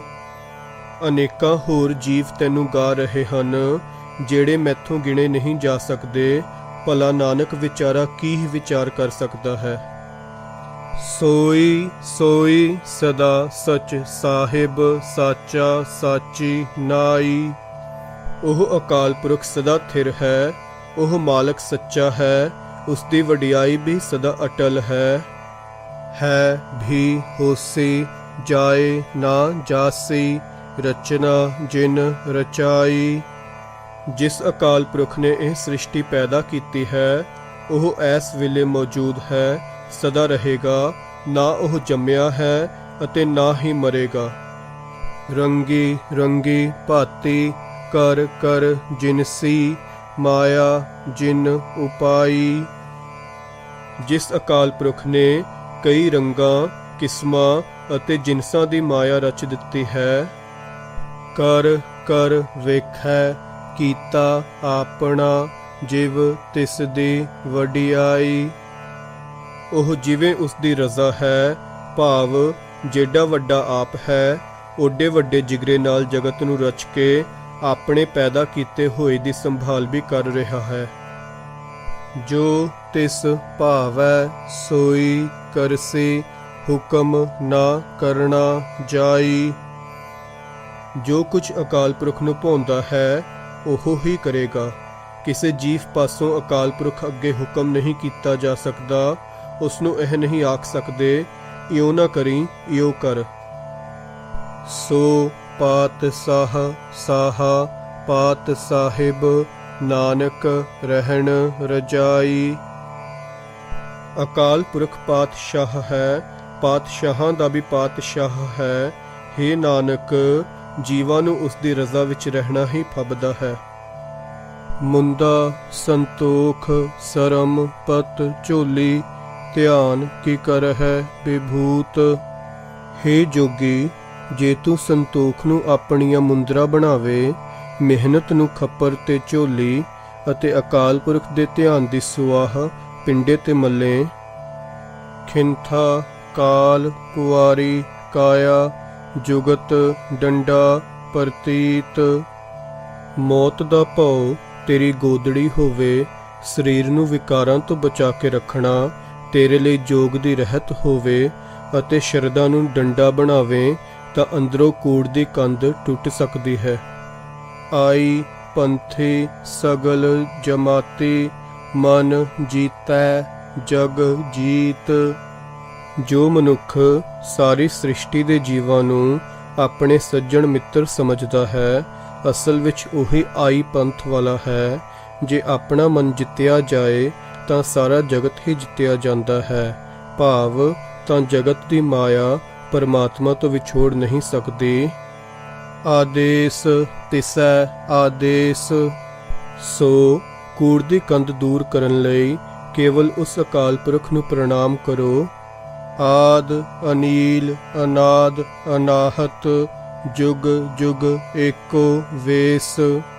ਜੋ ਸਭ ਦਾ ਮੁੱਢ ਹੈ, ਜੋ ਸੁੱਧ ਸਰੂਪ ਹੈ, ਜਿਸ ਦਾ ਕੋਈ ਮੁੱਢ ਨਹੀਂ ਲੱਭ ਸਕਦਾ, ਜੋ ਨਾਸ ਰਹਿਤ ਹੈ ਅਤੇ ਜੋ ਸਦਾ ਹੀ ਇੱਕੋ ਜਿਹਾ ਰਹਿੰਦਾ ਹੈ। ਭੁਗਤ ਗਿਆਨ ਦਇਆ ਭੰਡਾਰਨ, ਘਟ ਘਟ ਵਾਜਹਿ ਨਾਦ। ਹੇ ਜੋਗੀ, ਜੇ ਅਕਾਲ ਪੁਰਖ ਦੀ ਸਰਬ ਵਿਆਪਕਤਾ ਦਾ ਗਿਆਨ ਤੇਰੇ ਲਈ ਭੰਡਾਰਾ ਚੂਰਮਾ ਹੋਵੇ, ਦਇਆ ਇਸ ਗਿਆਨ ਰੂਪ ਭੰਡਾਰੇ ਦੀ ਵਰਤਾਵੀ ਹੋਵੇ, ਹਰੇਕ ਜੀਵ ਦੇ ਅੰਦਰ ਜਿਹੜੀ ਜ਼ਿੰਦਗੀ ਦੀ ਰੋਹ ਚੱਲ ਰਹੀ ਹੈ, ਭੰਡਾਰਾ ਛਕਣ ਵੇਲੇ ਜੇ ਤੇਰੇ ਅੰਦਰ ਇਹ ਨਾਦੀ ਵੱਜ ਰਹੀ ਹੋਵੇ। ਆਪ ਨਾਥ ਨਾਥੀ ਸਭ ਜਾਕੀ, ਰਿੱਧ ਸਿੱਧ ਅਵਰਾ ਸਾਧ। ਤੇਰਾ ਨਾਥ ਆਪ ਅਕਾਲ ਪੁਰਖ ਹੋਵੇ, ਜਿਸ ਦੇ ਵਸ ਵਿੱਚ ਸਾਰੀ ਸ੍ਰਿਸ਼ਟੀ ਹੈ, ਤਾਂ ਕੂੜ ਦੀ ਕੰਧ ਤੇਰੇ ਅੰਦਰੋਂ ਟੁੱਟ ਕੇ ਪਰਮਾਤਮਾ ਨਾਲੋਂ ਤੇਰੀ ਵਿੱਥ ਮਿਟ ਸਕਦੀ ਹੈ। ਯੋਗ ਸਾਧਨਾ ਦੀ ਰਾਹੀਂ ਪ੍ਰਾਪਤ ਹੋਈਆਂ ਰਿੱਧੀਆਂ ਵਿਅਰਥ ਹਨ। ਇਹ ਰਿੱਧੀਆਂ ਤੇ ਸਿੱਧੀਆਂ ਤਾਂ ਕਿਸੇ ਹੋਰ ਪਾਸੇ ਖੜਨ ਵਾਲੇ ਸਵਾਦ ਹਨ। ਸੰਜੋਗ ਵਿਜੋਗ ਦੋਏ ਕਾਰ ਚਲਾਵਹਿ, ਲੇਖੇ ਆਵਹਿ ਭਾਗ। ਅਕਾਲ ਪੁਰਖ ਦੀ ਸੰਜੋਗ ਸੱਤਾ ਤੇ ਵਿਜੋਗ ਸੱਤਾ ਦੋਵੇਂ ਮਿਲ ਕੇ ਇਸ ਸੰਸਾਰ ਦੀ ਕਾਰ ਨੂੰ ਚਲਾ ਰਹੀਆਂ ਹਨ। ਭਾਵ ਪਿਛਲੇ ਸੰਜੋਗਾਂ ਕਰਕੇ ਟੱਬਰ ਆਦਿਕਾਂ ਦੇ ਜੀਵ ਇੱਥੇ ਆ ਕੇ ਇਕੱਠੇ ਹੁੰਦੇ ਹਨ। ਰਜ਼ਾ ਵਿੱਚ ਫਿਰ ਵਿਛੜ ਕੇ ਆਪੋ ਆਪਣੀ ਵਾਰੀ ਇੱਥੋਂ ਤੁਰ ਜਾਂਦੇ ਹਨ ਅਤੇ ਸਭ ਜੀਵਾਂ ਦੇ ਕੀਤੇ ਕਰਮਾਂ ਦੇ ਲੇਖ ਅਨੁਸਾਰ ਦਰਜਾ ਬਾ ਦਰਜਾ ਸੁੱਖ ਦੁੱਖ ਦੇ ਛਾਂਦੇ ਮਿਲ ਰਹੇ ਹਨ। ਜੇ ਇਹ ਯਕੀਨ ਬਣ ਜਾਏ ਤਾਂ ਅੰਦਰੋਂ ਕੂੜ ਦੀ ਕੰਧ ਟੁੱਟ ਜਾਂਦੀ ਹੈ। ਆਦੇਸ ਤਿਸੈ ਆਦੇਸ। ਸੋ ਕੂੜ ਦੀ ਕੰਧ ਦੂਰ ਕਰਨ ਲਈ ਕੇਵਲ ਉਸ ਅਕਾਲ ਪੁਰਖ ਨੂੰ ਪ੍ਰਣਾਮ ਕਰੋ। ਆਦ ਅਨੀਲ ਅਨਾਦ ਅਨਾਹਤ, ਜੁਗ ਜੁਗ ਏਕੋ ਵੇਸ। ਜੋ ਸਭ ਦਾ ਮੁੱਢ ਹੈ, ਜੋ ਸੁੱਧ ਸਰੂਪ ਹੈ, ਜਿਸ ਦਾ ਕੋਈ ਮੁੱਢ ਨਹੀਂ ਲੱਭ ਸਕਦਾ, ਜੋ ਨਾਸ ਰਹਿਤ ਹੈ ਅਤੇ ਜੋ ਸਦਾ ਇੱਕੋ ਜਿਹਾ ਰਹਿੰਦਾ ਹੈ। ਏਕਾ ਮਾਈ ਜੁਗਤ ਵਿਆਈ, ਤਿੰਨ ਚੇਲੇ ਪਰਵਾਣ। ਲੋਕਾਂ ਵਿੱਚ ਇਹ ਖਿਆਲ ਆਮ ਪ੍ਰਚਲਿਤ ਹੈ ਕਿ ਇਕੱਲੀ ਮਾਇਆ ਕਿਸੇ ਜੁਗਤੀ ਨਾਲ ਪ੍ਰਸੂਤ ਹੋਈ ਤੇ ਪ੍ਰਤੱਖ ਤੌਰ ਤੇ ਉਸ ਦੇ ਤਿੰਨ ਪੁੱਤਰ ਜੰਮ ਪਏ। ਇੱਕ ਸੰਸਾਰੀ, ਇੱਕ ਭੰਡਾਰੀ, ਇੱਕ ਲਾਏ ਦੀ ਬਾਣ। ਉਹਨਾਂ ਵਿੱਚੋਂ ਇੱਕ ਬ੍ਰਹਮਾ ਘਰਬਾਰੀ ਬਣ ਗਿਆ, ਭਾਵ ਜੀਵ ਜਨਤਾ ਨੂੰ ਪੈਦਾ ਕਰਨ ਲੱਗ ਪਿਆ। ਇੱਕ ਵਿਸ਼ਨੂੰ ਭੰਡਾਰੇ ਦਾ ਮਾਲਕ ਬਣ ਗਿਆ, ਭਾਵ ਜੀਵਾਂ ਨੂੰ ਰਿਜ਼ਕ ਅਪੜਾਉਣ ਦਾ ਕੰਮ ਕਰਨ ਲੱਗਾ। ਅਤੇ ਇੱਕ ਸ਼ਿਵ ਕਚਹਿਰੀ ਲਾਉਂਦਾ ਹੈ, ਭਾਵ ਜੀਵਾਂ ਨੂੰ ਸੰਘਾਰਦਾ ਹੈ। ਜਿਵ ਤਿਸ ਭਾਵੈ ਤਿਵੈ ਚਲਾਵੈ, ਜਿਵ ਹੋਵੈ ਫੁਰਮਾਨ। ਪਰ ਅਸਲ ਗੱਲ ਇਹ ਹੈ ਕਿ ਜਿਵੇਂ ਉਸ ਅਕਾਲ ਪੁਰਖ ਨੂੰ ਭਾਉਂਦਾ ਹੈ ਅਤੇ ਜਿਵੇਂ ਉਸ ਦਾ ਹੁਕਮ ਹੁੰਦਾ ਹੈ, ਤਿਵੇਂ ਹੀ ਉਹ ਆਪ ਸੰਸਾਰ ਦੀ ਕਾਰ ਚਲਾ ਰਿਹਾ ਹੈ। ਇਹਨਾਂ ਬ੍ਰਹਮਾ, ਵਿਸ਼ਨੂੰ ਅਤੇ ਸ਼ਿਵ ਦੇ ਕੁਝ ਹੱਥ ਨਹੀਂ। ਉਹ ਵੇਖੈ ਉਹਨਾਂ ਨਦਰ ਨਾ ਆਵੈ, ਬਹੁਤਾ ਇਹ ਵਿਡਾਣ। ਇਹ ਬੜਾ ਅਸਚਰਜ ਕੋਤਕ ਹੈ ਕਿ ਉਹ ਅਕਾਲ ਪੁਰਖ ਸਭ ਜੀਵਾਂ ਨੂੰ ਵੇਖ ਰਿਹਾ ਹੈ, ਪਰ ਜੀਵਾਂ ਨੂੰ ਅਕਾਲ ਪੁਰਖ ਨਹੀਂ ਦਿਸਦਾ। ਆਦੇਸ ਤਿਸੈ ਆਦੇਸ। ਸੋ ਬ੍ਰਹਮਾ, ਵਿਸ਼ਨੂੰ शिव आदिक ਦੀ ਥਾਂ ਕੇਵਲ ਉਸ ਅਕਾਲ ਪੁਰਖ ਨੂੰ ਪ੍ਰਣਾਮ ਕਰੋ। ਆਦ ਅਨੀਲ ਅਨਾਦ ਅਨਾਹਤ ਜੁਗ ਜੁਗ ਏਕੋ ਵੇਸ। ਜੋ ਸਭ ਦਾ ਮੁੱਢ ਹੈ, ਜੋ ਸ਼ੁੱਧ ਸਰੂਪ ਹੈ, ਜਿਸ ਦਾ ਕੋਈ ਮੁੱਢ ਨਹੀਂ ਲੱਭ ਸਕਦਾ, ਜੋ ਨਾਸ ਰਹਿਤ ਹੈ ਅਤੇ ਜੋ ਸਦਾ ਹੀ ਇੱਕੋ ਜਿਹਾ ਰਹਿੰਦਾ ਹੈ। ਇਹੀ ਹੈ ਵਸੀਲਾ ਉਸ ਪ੍ਰਭੂ ਨਾਲੋਂ ਵਿਥ ਦੂਰ ਕਰਨ ਦਾ। ਆਸਣ ਲੋਏ ਲੋਏ ਭੰਡਾਰ। ਅਕਾਲ ਪੁਰਖ ਦੇ ਭੰਡਾਰਿਆਂ ਦਾ ਟਿਕਾਣਾ ਹਰੇਕ ਭਵਨ ਵਿੱਚ ਹੈ, ਭਾਵ ਹਰੇਕ ਭਵਨ ਵਿੱਚ ਅਕਾਲ ਪੁਰਖ ਦੇ ਭੰਡਾਰੇ ਚੱਲ ਰਹੇ ਹਨ। ਜੋ ਕਿਛ ਪਾਇਆ ਸੋ ਏਕਾ ਵਾਰ। ਜੋ ਕੁਝ ਅਕਾਲ ਪੁਰਖ ਨੇ ਉਹਨਾਂ ਭੰਡਾਰਿਆਂ ਵਿੱਚ ਪਾਇਆ ਹੈ, ਇੱਕੋ ਵਾਰੀ ਪਾ ਦਿੱਤਾ ਹੈ, ਭਾਵ ਉਸ ਦੇ ਭੰਡਾਰੇ ਸਦਾ ਅਖੁੱਟ ਹਨ। ਕਰ ਕਰ ਵੇਖੈ ਸਿਰਜਣਹਾਰ। ਸ੍ਰਿਸ਼ਟੀ ਨੂੰ ਪੈਦਾ ਕਰਨ ਵਾਲਾ ਅਕਾਲ ਪੁਰਖ ਜੀਵਾਂ ਨੂੰ ਪੈਦਾ ਕਰਕੇ ਉਹਨਾਂ ਦੀ ਸੰਭਾਲ ਕਰ ਰਿਹਾ ਹੈ। ਨਾਨਕ ਸੱਚੇ ਕੀ ਸਾਚੀ ਕਾਰ। ਹੇ ਨਾਨਕ, ਸਦਾ ਤੇ ਰਹਿਣ ਵਾਲੇ ਅਕਾਲ ਪੁਰਖ ਦੀ ਸ੍ਰਿਸ਼ਟੀ ਦੀ ਸੰਭਾਲ ਵਾਲੀ ਇਹ ਕਾਰ ਸਦਾ ਅਟਲ ਹੈ, ਉਕਾਈ ਤੋਂ ਖਾਲੀ ਹੈ। ਆਦੇਸ ਤਿਸੈ ਆਦੇਸ। ਸੋ ਕੇਵਲ ਉਸ ਅਕਾਲ ਪੁਰਖ ਨੂੰ ਪ੍ਰਣਾਮ ਕਰੋ। ਆਦ ਅਨੀਲ ਅਨਾਦ ਅਨਾਹਤ ਜੁਗ ਜੁਗ ਏਕੋ ਵੇਸ। ਜੋ ਸਭ ਦਾ ਮੁੱਢ ਹੈ, ਜੋ ਸੁੱਧ ਸਰੂਪ ਹੈ, ਜਿਸ ਦਾ ਕੋਈ ਮੁੱਢ ਨਹੀਂ ਲੱਭ ਸਕਦਾ, ਜੋ ਨਾਸ ਰਹਿਤ ਹੈ ਅਤੇ ਜੋ ਸਦਾ ਹੀ ਇੱਕੋ ਜਿਹਾ ਰਹਿੰਦਾ ਹੈ। ਇਹੀ ਹੈ ਤਰੀਕਾ ਜਿਸ ਨਾਲ ਉਸ ਪ੍ਰਭੂ ਨਾਲੋਂ ਵਿਥ ਮਿਟ ਸਕਦੀ ਹੈ। ਇੱਕ ਦੂ ਜੀਭੋ ਲਖ ਹੋਏ, ਲਖ ਹੋਵਹਿ ਲਖ ਵੀਸ। ਜੇ ਇੱਕ ਜੀਭ ਤੋਂ ਲੱਖਾਂ ਜੀਭਾਂ ਹੋ ਜਾਣ ਅਤੇ ਲੱਖਾਂ ਜੀਭਾਂ ਤੋਂ 20 ਲੱਖ ਬਣ ਜਾਣ। ਲੱਖ ਲੱਖ ਗੇੜਾ ਆਖੀਐ ਹੈ, ਏਕ ਨਾਮ ਜਗਦੀਸ਼। ਇਨ੍ਹਾਂ 20 ਲੱਖ ਜੀਭਾਂ ਨਾਲ ਜੇ ਅਕਾਲ ਪੁਰਖ ਦੇ ਇੱਕ ਨਾਮ ਨੂੰ 1 ਲੱਖ ਵਾਰੀ ਆਖੀਏ ਤਾਂ ਵੀ ਕੂੜੇ ਮਨੁੱਖ ਦੀ ਇਹ ਕੂੜੀ ਹੀ ਠੀਸ ਹੈ। ਭਾਵ ਜੇ ਮਨੁੱਖ ਇਹ ਖਿਆਲ ਕਰੇ ਕਿ ਮੈਂ ਆਪਣੇ ਉਦਮ ਦੇ ਆਸਰੇ ਇਸ ਤਰ੍ਹਾਂ ਨਾਮ ਸਿਮਰ ਕੇ ਅਕਾਲ ਪੁਰਖ ਨੂੰ ਪਾ ਸਕਦਾ ਹੈ, ਤਾਂ ਇਹ ਝੂਠਾ ਅਹੰਕਾਰ ਹੈ। ਏਤ ਰਾਹ ਪਤ ਪਵੜੀਆ ਚੜੀਐ ਹੋਏ 21। ਇਸ ਰਸਤੇ ਵਿੱਚ ਪਰਮਾਤਮਾ ਨਾਲੋਂ ਵਿਥ ਦੂਰ ਕਰਨ ਵਾਲੇ ਰਾਹ ਵਿੱਚ ਅਕਾਲ ਪੁਰਖ ਨੂੰ ਮਿਲਣ ਵਾਸਤੇ ਜੋ ਪੌੜੀਆਂ ਹਨ, ਉਹਨਾਂ ਉੱਤੇ ਆਪਾ ਭਾਵ ਗਵਾ ਕੇ ਹੀ ਚੜ ਸਕੀਦਾ ਹੈ। ਲੱਖਾਂ ਜੀਭਾਂ ਨਾਲ ਵੀ ਗਿਣਤੀ ਦੇ ਸਿਮਰਨ ਨਾਲ ਕੁਝ ਨਹੀਂ ਬਣਦਾ। ਸੁਣ ਗੱਲਾ ਆਕਾਸ ਕੀ, ਕੀਟਾ ਆਈ ਰੀਸ। ਆਪਾ ਭਾਵ ਦੂਰ ਕਰਨ ਤੋਂ ਬਿਨਾ ਇਹ ਗਿਣਤੀ ਦੇ ਪਾਠਾਂ ਵਾਲਾ ਉਦਮ ਇਉਂ ਹੈ ਮਾਨੋ ਆਕਾਸ਼ ਦੀਆਂ ਗੱਲਾਂ ਸੁਣ ਕੇ ਕੀੜੀਆਂ ਨੂੰ ਵੀ ਇਹ ਰੀਸ ਆ ਗਈ ਹੈ ਕਿ ਅਸੀਂ ਵੀ ਆਕਾਸ਼ ਤੇ ਅੱਪੜ ਜਾਈਏ। ਨਾਨਕ ਨਦਰੀ ਪਾਈਐ ਕੂੜੀ ਕੂੜੈ ਠੀਸ। ਹੇ ਨਾਨਕ, ਜੇ ਅਕਾਲ ਪੁਰਖ ਮਿਹਰ ਦੀ ਨਜ਼ਰ ਕਰੇ ਤਾਂ ਹੀ ਉਸ ਨੂੰ ਮਿਲੀਦਾ ਹੈ, ਨਹੀਂ ਤਾਂ ਕੂੜੇ ਮਨੁੱਖ ਦੀ ਆਪਣੇ ਆਪ ਦੀ ਨੀਰੀ ਕੂੜੀ ਹੀ ਵਡਿਆਈ ਹੈ ਕਿ ਮੈਂ ਸਿਮਰਨ ਕਰ ਰਿਹਾ ਹਾਂ। ਆਖਣ ਜੋਰ ਚੁੱਪੈ ਨਹਿ ਜੋਰ। ਬੋਲਣ ਵਿੱਚ ਤੇ ਚੁੱਪ ਰਹਿਣ ਵਿੱਚ ਵੀ ਸਾਡਾ ਕੋਈ ਆਪਣਾ ਇਖਤਿਆਰ ਨਹੀਂ ਹੈ। ਜੋਰ ਨਾ ਮੰਗਣ ਦੇਣ ਨਾ ਜੋਰ। ਨਾ ਹੀ ਮੰਗਣ ਵਿੱਚ ਸਾਡੀ ਮਨਮਰਜ਼ੀ ਚੱਲਦੀ ਹੈ ਅਤੇ ਨਾ ਹੀ ਦੇਣ ਵਿੱਚ। ਜੋਰ ਨਾ ਜੀਵਨ ਮਰਨ ਨਹਿ ਜੋਰ। ਜੀਵਨ ਵਿੱਚ ਤੇ ਮਰਨ ਵਿੱਚ ਵੀ ਸਾਡੀ ਕੋਈ ਸਮਰੱਥਾ ਕੰਮ ਨਹੀਂ ਦਿੰਦੀ। ਜੋਰ ਨਾ ਰਾਜ ਮਾਲ ਮਨ ਸੋਰ। ਇਸ ਰਾਜ ਤੇ ਮਾਲ ਦੇ ਪ੍ਰਾਪਤ ਕਰਨ ਵਿੱਚ ਵੀ ਸਾਡਾ ਕੋਈ ਜ਼ੋਰ ਨਹੀਂ ਚੱਲਦਾ, ਜਿਸ ਰਾਜ ਤੇ ਮਾਲ ਦੇ ਕਾਰਨ ਸਾਡੇ ਮਨ ਵਿੱਚ ਫੂੰ ਫਾਂ ਹੁੰਦੀ ਹੈ। ਜੋਰ ਨਾ ਸੁਰਤੀ ਗਿਆਨ ਵਿਚਾਰ। ਆਤਮਕ ਜਾਗ ਵਿੱਚ, ਗਿਆਨ ਵਿੱਚ ਅਤੇ ਵਿਚਾਰ ਵਿੱਚ ਰਹਿਣ ਦੀ ਵੀ ਸਾਡੀ ਕੋਈ ਸਮਰੱਥਾ ਨਹੀਂ ਹੈ।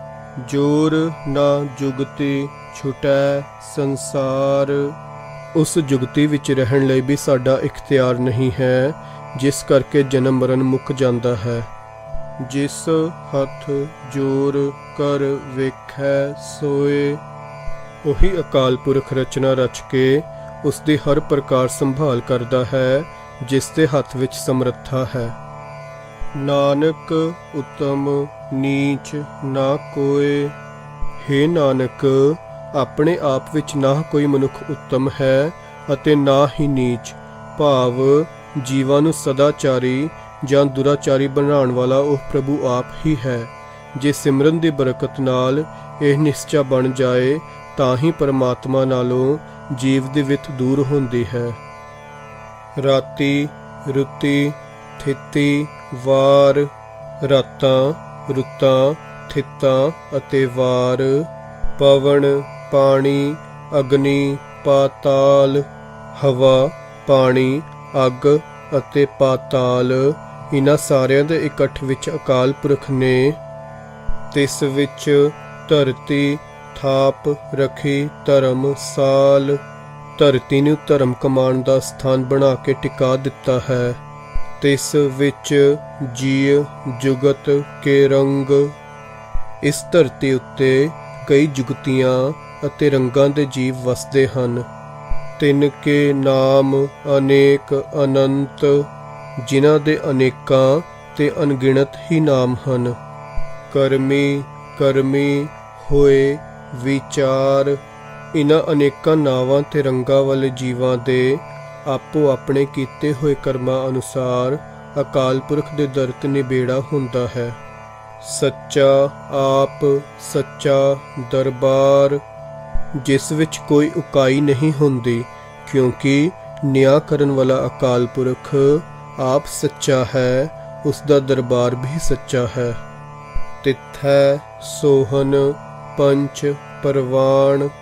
ਉਸ ਦਰਬਾਰ ਵਿੱਚ ਸੰਤ ਜਨ ਪ੍ਰਤੱਖ ਤੌਰ ਤੇ ਸੋਭਦੇ ਹਨ।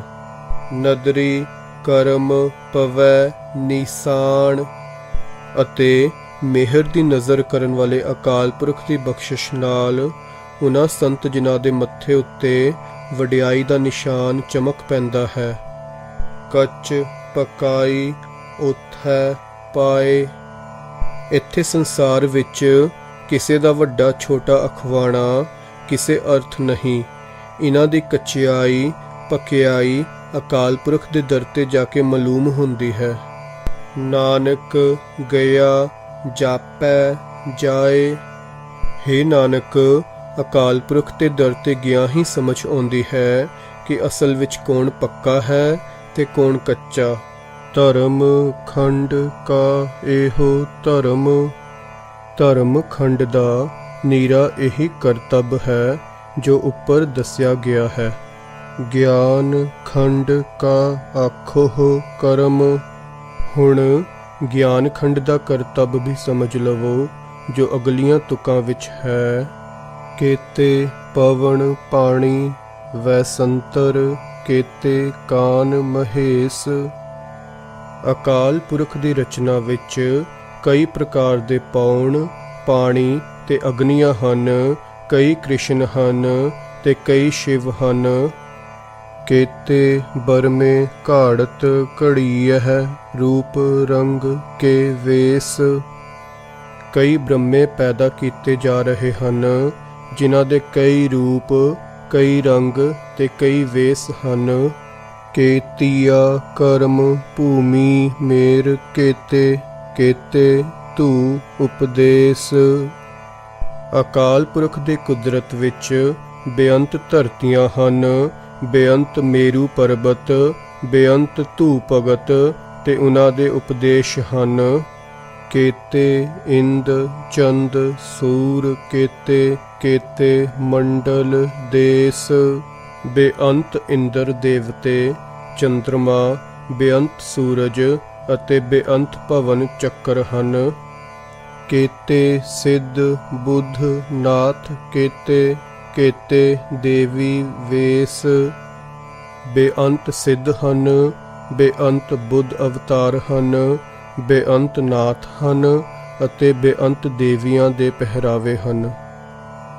ਕੇਤੇ ਦੇਵ ਦਾਨਵ ਮੁਨ ਕੇਤੇ, ਕੇਤੇ ਰਤਨ ਸਮੁੰਦ। ਅਕਾਲ ਪੁਰਖ ਦੀ ਰਚਨਾ ਵਿੱਚ ਬੇਅੰਤ ਦੇਵਤੇ ਅਤੇ ਦੈਂਤ ਹਨ, ਬੇਅੰਤ ਮੁਨੀ ਹਨ, ਬੇਅੰਤ ਪ੍ਰਕਾਰ ਦੇ ਰਤਨ ਤੇ ਰਤਨਾਂ ਦੇ ਸਮੁੰਦਰ ਹਨ। ਕੇਤੀਆ ਖਾਣੀ, ਕੇਤੀਆ ਬਾਣੀ, ਕੇਤੇ ਪਾਤ ਨਰਿੰਦ। ਜੀਵ ਰਚਨਾ ਦੀਆਂ ਬੇਅੰਤ ਖਾਣੀਆਂ ਹਨ, ਜੀਵਾਂ ਦੀਆਂ ਬੋਲੀਆਂ ਵੀ ਚਾਰ ਨਹੀਂ, ਬੇਅੰਤ ਬਾਣੀਆਂ ਹਨ, ਬੇਅੰਤ ਪਾਤਸ਼ਾਹ ਤੇ ਰਾਜੇ ਹਨ। ਕੇਤੀਆ ਸੁਰਤੀ ਸੇਵਕ, ਕੇਤੇ ਨਾਨਕ ਅੰਤ ਨਾ ਅੰਤ। ਬੇਅੰਤ ਪ੍ਰਕਾਰ ਦੇ ਧਿਆਨ ਹਨ ਜੋ ਜੀਵ ਮਨ ਦੁਆਰਾ ਲਾਉਂਦੇ ਹਨ, ਬੇਅੰਤ ਸੇਵਕ ਹਨ। ਹੇ ਨਾਨਕ, ਕੋਈ ਅੰਤ ਨਹੀਂ ਪੈ ਸਕਦਾ। ਗਿਆਨ ਖੰਡ ਮਹਿ ਗਿਆਨ ਪ੍ਰਚੰਡ। ਗਿਆਨ ਖੰਡ ਵਿੱਚ ਭਾਵ ਮਨੁੱਖ ਦੀ ਗਿਆਨ ਅਵਸਥਾ ਵਿੱਚ ਗਿਆਨ ਹੀ ਬਲਵਾਨ ਹੁੰਦਾ ਹੈ। ਤਿੱਥੈ ਨਾਦ ਵਿਨੋਦ ਕੋਡ ਆਨੰਦ। ਇਸ ਅਵਸਥਾ ਵਿੱਚ ਮਾਨੋ ਸਭ ਰਾਗਾਂ, ਤਮਾਸ਼ਿਆਂ ਤੇ ਕੌਤਕਾਂ ਦਾ ਸਵਾਦ ਆ ਜਾਂਦਾ ਹੈ। ਸਰਮ ਖੰਡ ਕੀ ਬਾਣੀ ਰੂਪ। ਉਦਮ ਅਵਸਥਾ ਦੀ ਬਨਾਵਟ ਸੁੰਦਰਤਾ ਹੈ, ਭਾਵ ਇਸ ਅਵਸਥਾ ਵਿੱਚ ਆ ਕੇ ਮਨ ਦਿਨੋਂ ਦਿਨ ਸੁਹਣਾ ਬਣਨਾ ਸ਼ੁਰੂ ਹੋ ਜਾਂਦਾ ਹੈ। ਤਿੱਥੈ ਘਾੜਤ ਘੜੀਐ ਬਹੁਤ ਅਨੂਪ। ਇਸ ਅਵਸਥਾ ਵਿੱਚ ਨਵੀਂ ਘਾੜਤ ਦੇ ਕਾਰਨ ਮਨ ਬਹੁਤ ਸੋਹਣਾ ਘੜਿਆ ਜਾਂਦਾ ਹੈ। ਤਾ ਕੀਆ ਗਲਾ ਕਥੀਆ ਨਾ ਜਾਹੇ। ਉਸ ਅਵਸਥਾ ਦੀਆਂ ਗੱਲਾਂ ਬਿਆਨ ਨਹੀਂ ਕੀਤੀਆਂ ਜਾ ਸਕਦੀਆਂ। ਜੇ ਕੋ ਕਹੈ ਪਿਛੈ ਪਛਤਾਏ। ਜੇ ਕੋਈ ਮਨੁੱਖ ਬਿਆਨ ਕਰਦਾ ਹੈ ਤਾਂ ਪਿੱਛੋਂ ਪਛਤਾਉਂਦਾ ਹੈ, ਕਿਉਂਕਿ ਉਹ ਬਿਆਨ ਕਰਨ ਦੇ ਅਸਮਰਥ ਰਹਿੰਦਾ ਹੈ। ਤਿੱਥੈ ਘੜੀਐ ਸੁਰਤ ਮਤ ਮਨ ਬੁੱਧ। ਉਸ ਮਿਹਨਤ ਵਾਲੀ ਅਵਸਥਾ ਵਿੱਚ ਮਨੁੱਖ ਦੀ ਸੁਰਤ ਤੇ ਮਤ ਘੜੀ ਜਾਂਦੀ ਹੈ, ਭਾਵ ਸੁਰਤ ਤੇ ਮਤ ਉੱਚੀ ਹੋ ਜਾਂਦੀ ਹੈ ਅਤੇ ਮਨ ਵਿੱਚ ਜਾਗਰਤ ਪੈਦਾ ਹੋ ਜਾਂਦੀ ਹੈ। ਤਿੱਥੈ ਘੜੀਐ ਸੁਰਾ ਸਿੱਧਾ ਕੀ ਸੁਧ। ਸਰਮ ਖੰਡ ਵਿੱਚ ਦੇਵਤਿਆਂ ਤੇ ਸਿੱਧਾਂ ਵਾਲੀ ਅਕਲ ਮਨੁੱਖ ਦੇ ਅੰਦਰ ਬਣ ਜਾਂਦੀ ਹੈ। ਕਰਮ ਖੰਡ ਕੀ ਬਾਣੀ ਜੋਰ। ਬਖਸ਼ਿਸ਼ ਵਾਲੀ ਅਵਸਥਾ ਦੀ ਬਨਾਵਟ ਬਲ ਹੈ, ਭਾਵ ਜਦੋਂ ਮਨੁੱਖ ਉੱਤੇ ਅਕਾਲ ਪੁਰਖ ਦੀ ਮਿਹਰ ਦੀ ਨਜ਼ਰ ਹੁੰਦੀ ਹੈ ਤਾਂ ਉਸ ਦੇ ਅੰਦਰ ਅਜਿਹਾ ਬਲ ਪੈਦਾ ਹੁੰਦਾ ਹੈ ਕਿ ਵਿਸ਼ੇ ਵਿਕਾਰ ਉਸ ਉੱਤੇ ਆਪਣਾ ਪ੍ਰਭਾਵ ਨਹੀਂ ਪਾ ਸਕਦੇ। ਤਿੱਥੈ ਹੋਰ ਨਾ ਕੋਈ ਹੋਰ। ਕਿਉਂਕਿ ਉਸ ਅਵਸਥਾ ਵਿੱਚ ਮਨੁੱਖ ਦੇ ਅੰਦਰ ਅਕਾਲ ਪੁਰਖ ਤੋਂ ਬਿਨਾ ਕੋਈ ਦੂਜਾ ਉੱਕਾ ਹੀ ਨਹੀਂ ਰਹਿੰਦਾ। ਤਿੱਥੈ ਜੋਧ ਮਹਾਬਲ ਸੂਰ। ਉਸ ਅਵਸਥਾ ਵਿੱਚ ਜੋ ਮਨੁੱਖ ਹਨ ਉਹ ਯੋਧੇ, ਮਹਾਬਲੀ ਤੇ ਸੂਰਮੇ ਹਨ। ਤਿਨ ਮਹਿ ਰਾਮ ਰਹਿਆ ਭਰਪੂਰ। ਉਹਨਾਂ ਦੇ ਰੋਮ ਰੋਮ ਵਿੱਚ ਅਕਾਲ ਪੁਰਖ ਵਸ ਰਿਹਾ ਹੈ। ਤਿੱਥੈ ਸੀਤੋ ਸੀਤਾ ਮਹਿਮਾ ਮਾਹਿ। ਉਸ ਬਖਸ਼ਿਸ਼ ਅਵਸਥਾ ਵਿੱਚ ਅਪੜੇ ਹੋਏ ਮਨੁੱਖਾਂ ਦਾ ਮਨ ਨਿਰੋਲ ਅਕਾਲ ਪੁਰਖ ਦੀ ਵਡਿਆਈ ਵਿੱਚ ਪਰੋਤਾ ਰਹਿੰਦਾ ਹੈ। ਤਾ ਕੇ ਰੂਪ ਨਾ ਕਥਨੇ ਜਾਹੇ। ਉਹਨਾਂ ਦੇ ਸਰੀਰ ਅਜਿਹੇ ਕੰਚਨ ਦੀ ਵੰਨੀ ਵਾਲੇ ਹੋ ਜਾਂਦੇ ਹਨ ਕਿ ਉਹਨਾਂ ਦੇ ਸੋਹਣੇ ਰੂਪ ਵਰਣਨ ਨਹੀਂ ਕੀਤੇ ਜਾ ਸਕਦੇ। ਉਹਨਾਂ ਦੇ ਮੂੰਹ ਉੱਤੇ ਨੂਰ ਹੀ ਨੂਰ ਲਿਸ਼ਕਦਾ ਹੈ। ਨਾ ਉਹ ਮਰਹਿ ਨਾ ਠਾਗੇ ਜਾਹੇ। ਇਸ ਅਵਸਥਾ ਵਿੱਚ ਉਹ ਆਤਮਕ ਮੌਤ ਨਹੀਂ ਮਰਦੇ ਤੇ ਮਾਇਆ ਉਹਨਾਂ ਨੂੰ ਠੱਗ ਨਹੀਂ ਸਕਦੀ। ਜਿਨ ਕੈ ਰਾਮ ਵਸੈ ਮਨ ਮਾਹ। ਜਿਨ੍ਹਾਂ ਦੇ ਮਨ ਵਿੱਚ ਅਕਾਲ ਪੁਰਖ ਵਸਦਾ ਹੈ। ਤਿੱਥੈ ਭਗਤ ਵਸਹਿ ਕੇ ਲੋ। ਉਸ ਅਵਸਥਾ ਵਿੱਚ ਕਈ ਭਵਨਾਂ ਦੇ ਭਗਤ ਜਨ ਵਸਦੇ ਹਨ। ਕਰਹਿ ਆਨੰਦ ਸੱਚਾ ਮਨ ਸੋਏ। ਜੋ ਸਦਾ ਖਿੜੇ ਰਹਿੰਦੇ ਹਨ, ਕਿਉਂਕਿ ਉਹ ਸੱਚਾ ਅਕਾਲ ਪੁਰਖ ਉਹਨਾਂ ਦੇ ਮਨ ਵਿੱਚ ਮੌਜੂਦ ਹੈ। ਸੱਚ ਖੰਡ ਵਸੈ ਨਿਰੰਕਾਰ। ਸੱਚਖੰਡ ਵਿੱਚ ਭਾਵ ਅਕਾਲ ਪੁਰਖ ਨਾਲ ਇੱਕ ਰੂਪ ਹੋਣ ਵਾਲੀ ਅਵਸਥਾ ਵਿੱਚ ਮਨੁੱਖ ਦੇ ਅੰਦਰ ਉਹ ਅਕਾਲ ਪੁਰਖ ਆਪ ਹੀ ਵਸਦਾ ਹੈ। ਕਰ ਕਰ ਵੇਖੈ ਨਦਰ ਨਿਹਾਲ। ਜੋ ਸ੍ਰਿਸ਼ਟੀ ਨੂੰ ਰਚ ਰਚ ਕੇ ਮਿਹਰ ਦੀ ਨਜ਼ਰ ਨਾਲ ਉਸ ਦੀ ਸੰਭਾਲ ਕਰਦਾ ਹੈ। ਤਿੱਥੈ ਖੰਡ ਮੰਡਲ ਵਰਪੰਡ। ਉਸ ਅਵਸਥਾ ਵਿੱਚ ਭਾਵ ਅਕਾਲ ਪੁਰਖ ਨਾਲ ਇੱਕ ਰੂਪ ਹੋਣ ਵਾਲੀ ਅਵਸਥਾ ਵਿੱਚ ਮਨੁੱਖ ਨੂੰ ਬੇਅੰਤ ਖੰਡ ਮੰਡਲ ਤੇ ਬੇਅੰਤ ਬ੍ਰਹਿਮੰਡ ਦਿਸਦੇ ਹਨ। ਇਤਨੇ ਬੇਅੰਤ ਕਿ ਜੇ ਕੋ ਕਥੈ ਤਾ ਅੰਤ ਨਾ ਅੰਤ। ਜੇ ਕੋਈ ਮਨੁੱਖ ਇਸ ਦਾ ਕਥਨ ਕਰਨ ਲੱਗੇ ਤਾਂ ਉਹਨਾਂ ਦੇ ਓੜਕ ਨਹੀਂ ਪੈ ਸਕਦੇ। ਤਿੱਥੈ ਲੋ ਲੋ ਆਕਾਰ। ਉਸ ਅਵਸਥਾ ਵਿੱਚ ਬੇਅੰਤ ਭਵਨ ਤੇ ਆਕਾਰ ਦਿਸਦੇ ਹਨ, ਜਿਨ੍ਹਾਂ ਸਭਨਾਂ ਵਿੱਚ ਜਿਵ ਜਿਵ ਹੁਕਮ ਤਿਵੈ ਤਿਵ ਕਾਰ। ਉਸੇ ਤਰ੍ਹਾਂ ਕਾਰ ਚੱਲ ਰਹੀ ਹੈ ਜਿਵੇਂ ਅਕਾਲ ਪੁਰਖ ਦਾ ਹੁਕਮ ਹੁੰਦਾ ਹੈ। ਭਾਵ ਇਸ ਅਵਸਥਾ ਵਿੱਚ ਅੱਪੜ ਕੇ ਮਨੁੱਖ ਨੂੰ ਹਰ ਥਾਂ ਅਕਾਲ ਪੁਰਖ ਦੀ ਰਜ਼ਾ ਵਰਤਦੀ ਦਿਸਦੀ ਹੈ। ਵੇਖੈ ਵਿਗਸੈ ਕਰ ਵਿਚਾਰ। ਉਸ ਨੂੰ ਪ੍ਰਤੱਖ ਦਿਸਦਾ ਹੈ ਕਿ ਅਕਾਲ ਪੁਰਖ ਵਿਚਾਰ ਕਰਕੇ ਸਭ ਜੀਵਾਂ ਦੀ ਸੰਭਾਲ ਕਰਦਾ ਹੈ ਤੇ ਖੁਸ਼ ਹੁੰਦਾ ਹੈ।